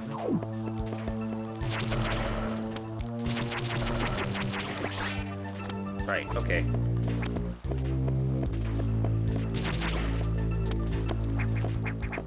Right, okay.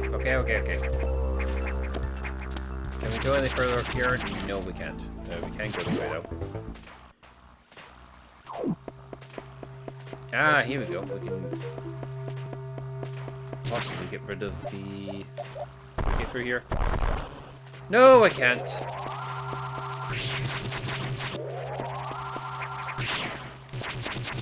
Oh, crap. I didn't mean to do that.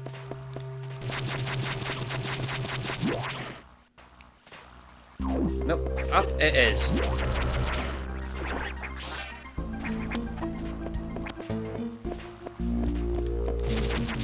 There we go.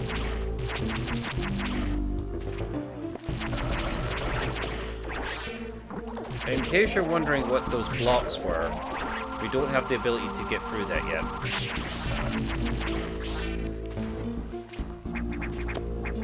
Another method of the carrot and stick sensibility. That's kind of another aspect of the Metroid games that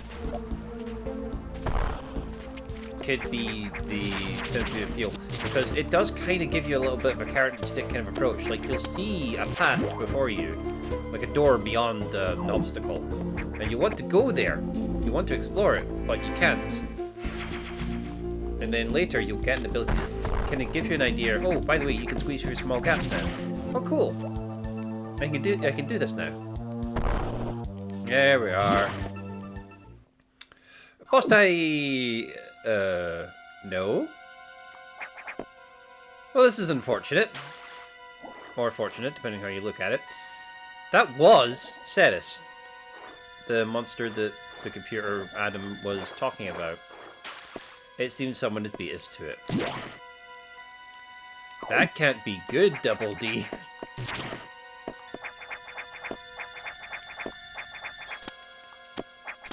Now, if you haven't kind of clocked in by now, almost everything on this bloody station is in fact an X-Parasite. This is the part that's kind of full of shit. You have to kind of preemptively jump over his... There you go. Give me that. Now it's boss time! Oh, this one's a particularly nasty piece of work. Go on the little platform. Nice and easy. Oh boy. Meet Ceres, everyone!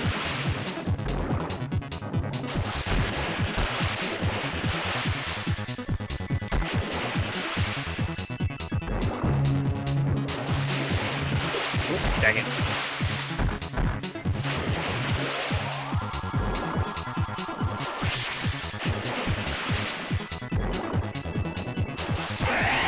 Oh boy. Little hyperspeed, little bad boy go. Alright, come on. Where are you coming from? I've got 67 missiles. Almost every single one of them, I can guarantee you, has your name on it.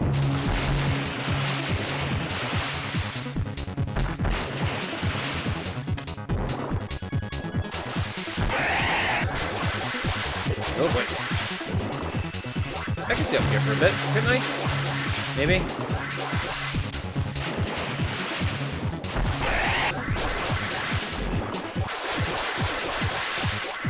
Yeah, you can jump up that high. Ow!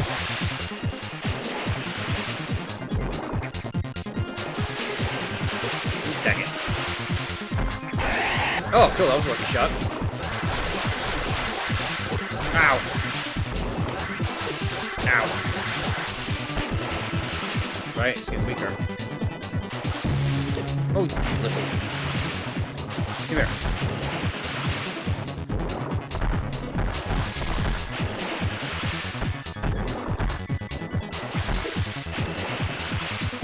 Come on.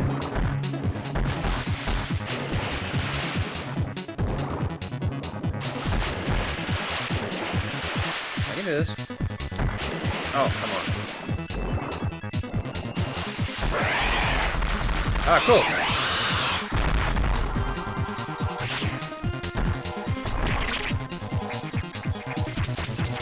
Yeah, so if you want extra ammo and health, you just need to... Uh-oh. You just need to attack it. Oh, damn it!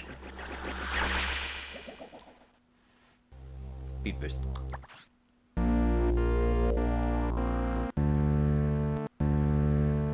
That was mortifying.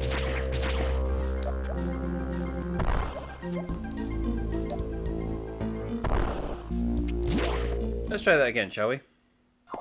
Yeah, so maybe eating the attacks was not the best plan. Truth be told, I'm not entirely sure how you're supposed to dodge that.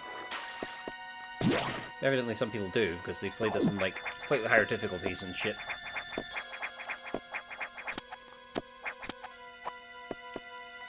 Alright.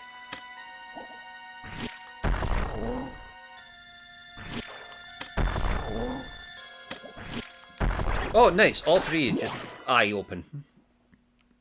Got to say boom headshot. I did, in fact.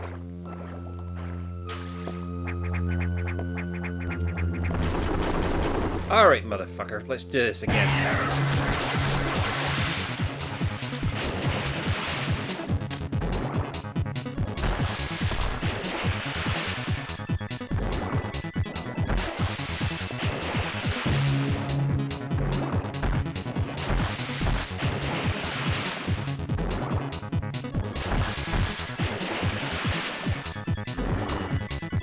Come on. There you go. And it goes absolutely nuts. Ah, fudge.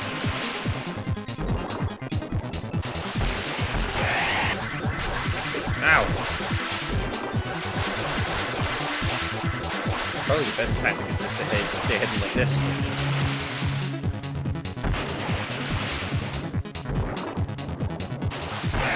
There you go.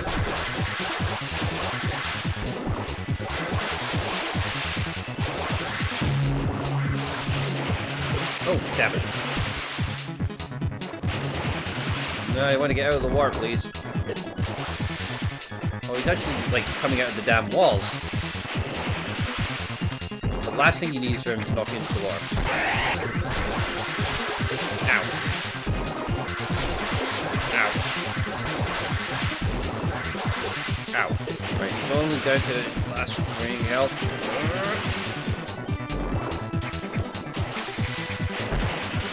He'll be lucky if I hit. There we go. No! Boom! Headshot, bitch. Right, I need some of those juicy parasites you've got there.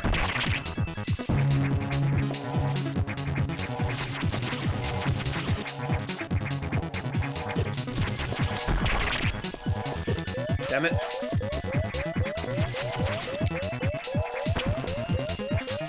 Oh, come on! They missed the bloody parasites.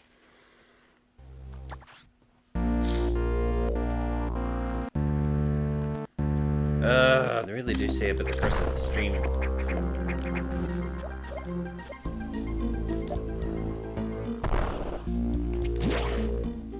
Right, okay.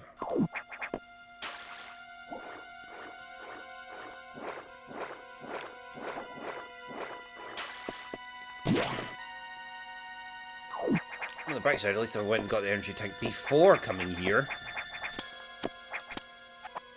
Right, watch this be 3 I-beams in a row.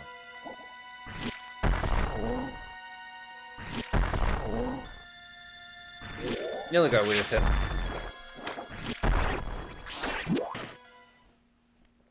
Right, can we get this right this time, please? Mr. Kino.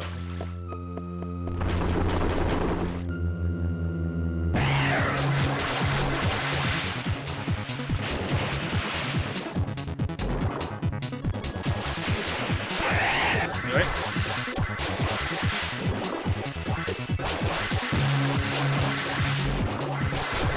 Now. Oh, I nearly got him.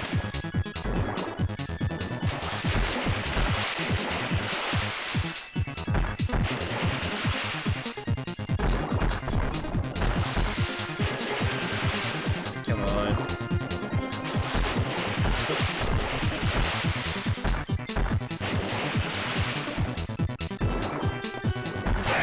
There we go.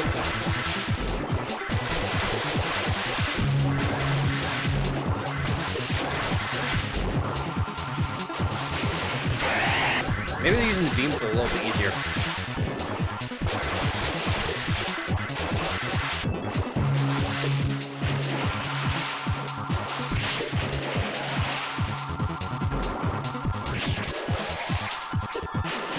Damn, that's really hard to dodge.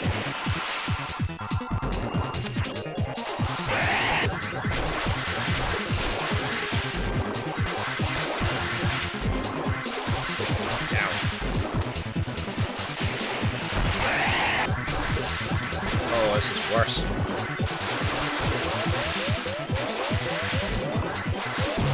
Damn it!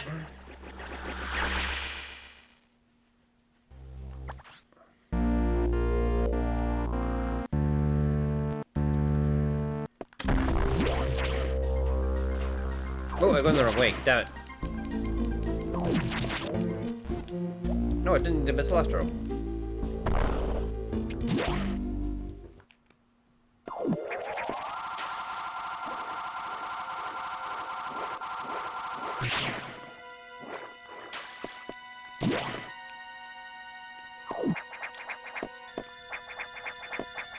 Okay, what else can I talk about? Apart from this particular boss being a pain in the ass. Oh, damn you.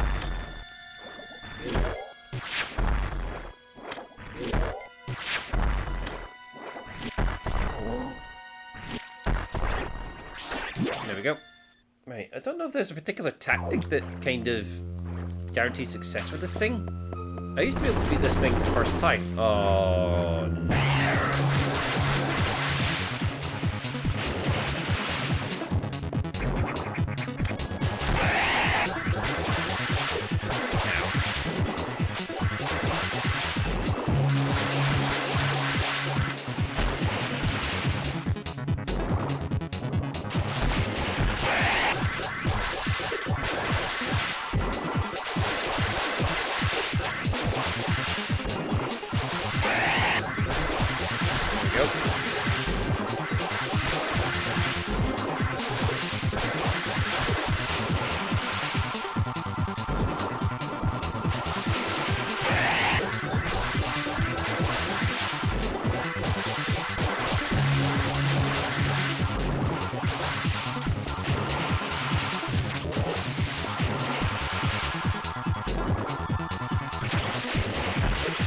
Damn it. Damn it. Right, got you dead at this point. I just have to be careful. There we go, got that boost.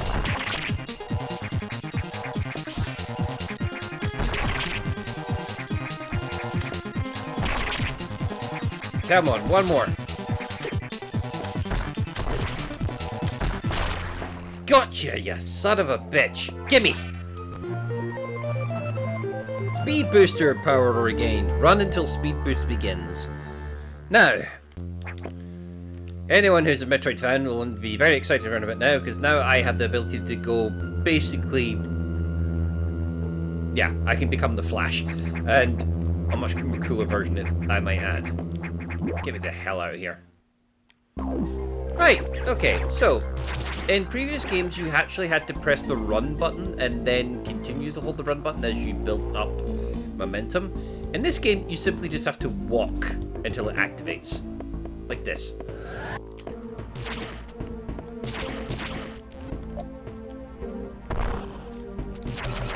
As if to demonstrate the point. Right, so you have to kind of clear your runway. So these blocks are speed booster blocks. They only get destroyed when you are in speed booster form and then touch them. So after a little bit of a run up, you break the blocks. Easy, right? And we're back into familiar territory. Going turbo indeed.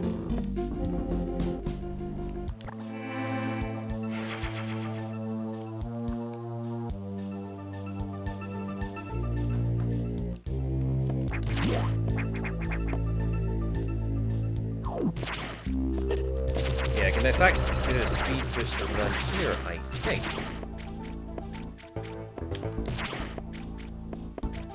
Maybe not. You do need a fairly big run up for the speed boost to activate properly. But I now can go all the way to the left.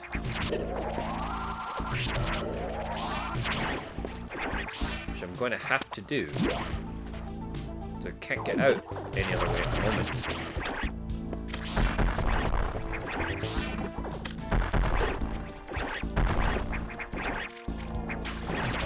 The thing I'm very guilty of when I'm playing Metroid games is not using my missiles enough. I went the wrong way, didn't I? I did!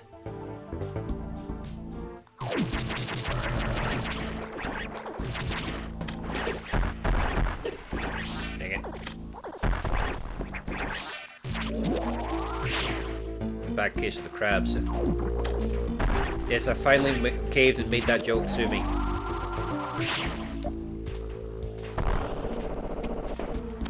Okay. The water's still electrified. Bad for us. We can't turn off the power. The cables are quite high up. So we're going to keep running. And running and running and running and running and running and running. Until we get here. And we can turn this off. Water level lowered. So now, the water is leveled just enough that the main power lines are no longer touching it. So at the very least, I can touch the water. Which means I've got more of this area to explore. Was there anything down here? No, there wasn't.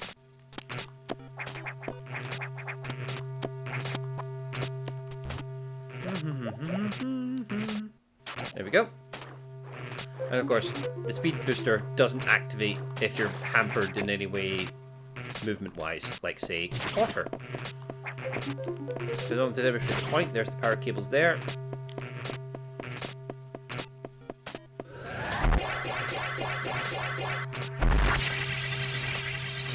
There's also that, the super jump. Or that's the super jump. The other thing was like a super charge or something. Whee! Always fun to do. Right, now I can actually go below and explore down here to some degree. Oh, maybe not. No accessing to red doors. See. But we've got no more options now. Hopefully we'll be a way out of this mess. We go down here, for example.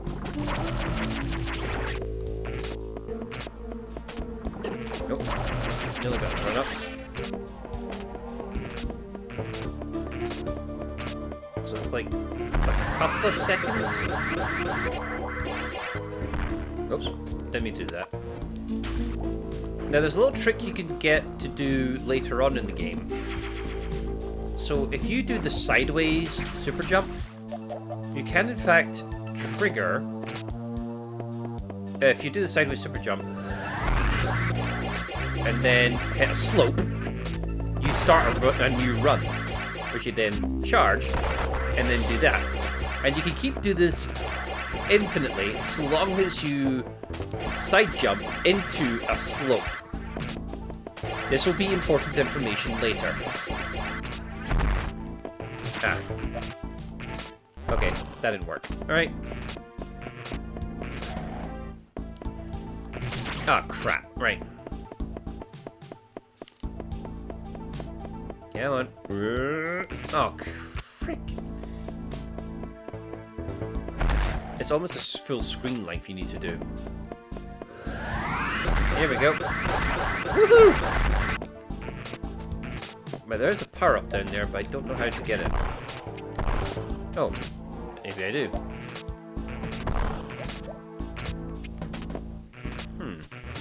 Down here? Oh, I need a power bomb. Never mind.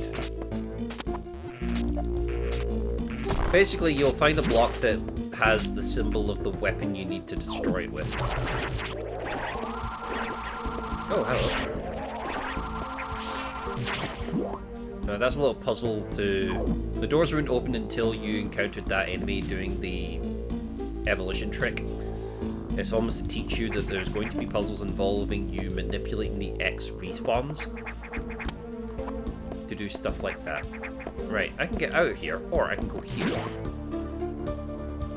I'm thinking going here. Oh, maybe I can't, actually. Well, these guys are not going to let me through, so I can go this way instead.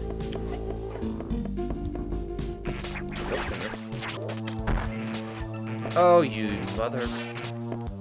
And there's a one-way gate. I have to shoot that light bulb in order to get through, and unfortunately this bugger decides to impede my progress too. So, I wonder... Can I get through to the right? Maybe? Worth a shot. Oh, an actual underwater section.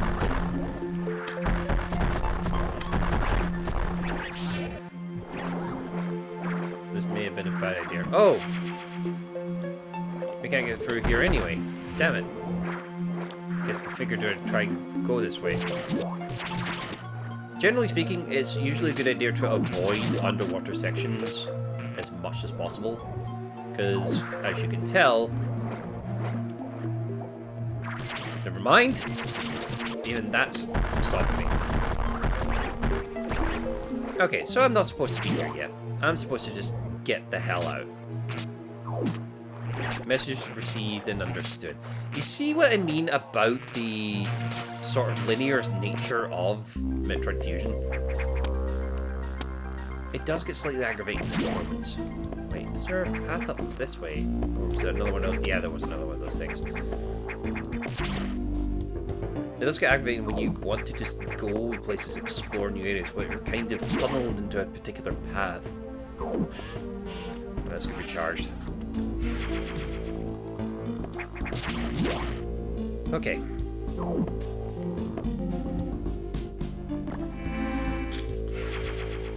So, we are at the next navigation station. So, Ceres had been infected by the X2. Well, as a result, you've recovered another ability. At this rate, you may be able to face the SAX yet, but that's still a ways off. HQ has more support data. This time it's missile upgrade data. You desperately need this, but the data room here is sealed with a level 4 lock, the highest security level. Let's avoid opening sensitive areas unless it's necessary. I would think getting a more powerful weapon in very easy reach would class as a necessary evil. Also, the route to the data room in Sector 2 is blocked by still more SAX activity. So I couldn't use the data room I used before, either. I know a deliberate activity pattern. As if it's blocking your recovery intentionally. Sams, it looks like your best option for this download is in Sector 3, Pyre. You will find the Pyre data room on your map after using a navigation room there. Is your objective clear? They head for Sector 3. Now I go for Sector 3. Yeah, so it knows I've been there already. You remember the map there. Right. Shall we dance? Let's get to the next sector. How's everyone enjoying it so far? I was planning on trying to do this in one go, but I'm already flagging. It's already like 11 bloody o'clock. And I am kind of tired.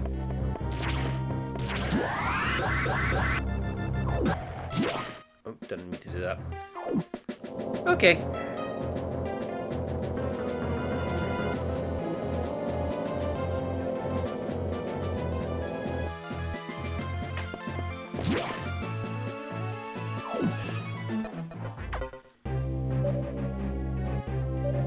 Here we go.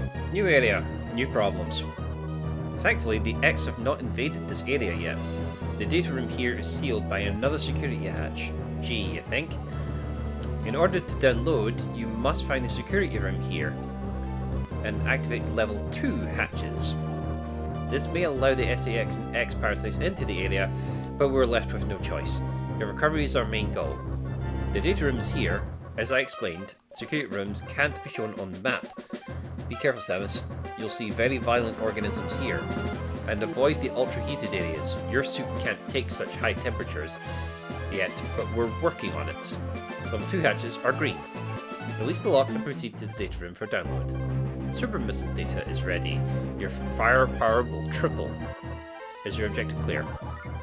First activate green hatches, then go to the data room. There are no ultra-heated areas on this route, so turn back if you enter one. So this one is a little bit more of a gentle nudge rather than a... I'll say gentle nudge here. You enter into a room and it's hot as hell. It starts burning you to death. But at least it's not completely shutting off the door to you. You can in fact just try and navigate your way through the area and find the hidden secret room. But I'll give you a hint. The security rooms always look very similar. They're usually like at least 2 blocks high, and sometimes are more or less an L shape. So if I had to hazard a guess, actually, maybe not. See, my thoughts were bottom left, but maybe not. But yeah, that's been like 2.5 hours almost. I wonder if it'll just let me quit. Can it? Sleep mode? No. Status? No. I just do these modes? Nope. Okay. There's no real way of me doing this.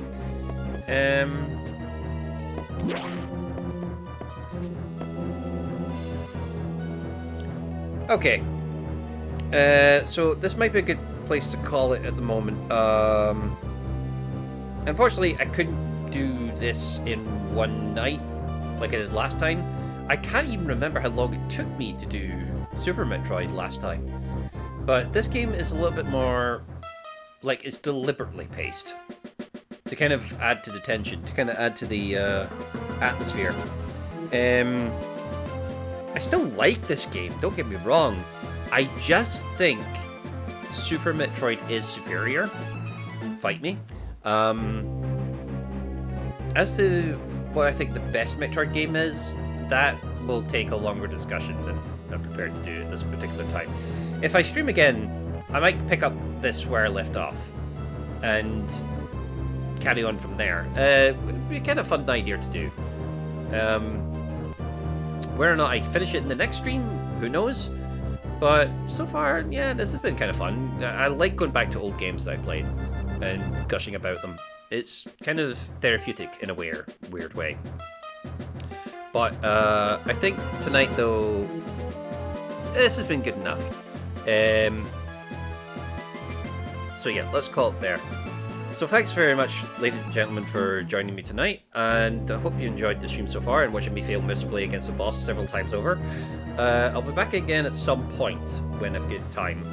I'm trying to record videos in my free time as well, and in certain evenings if I'm free, I'll jump on a stream.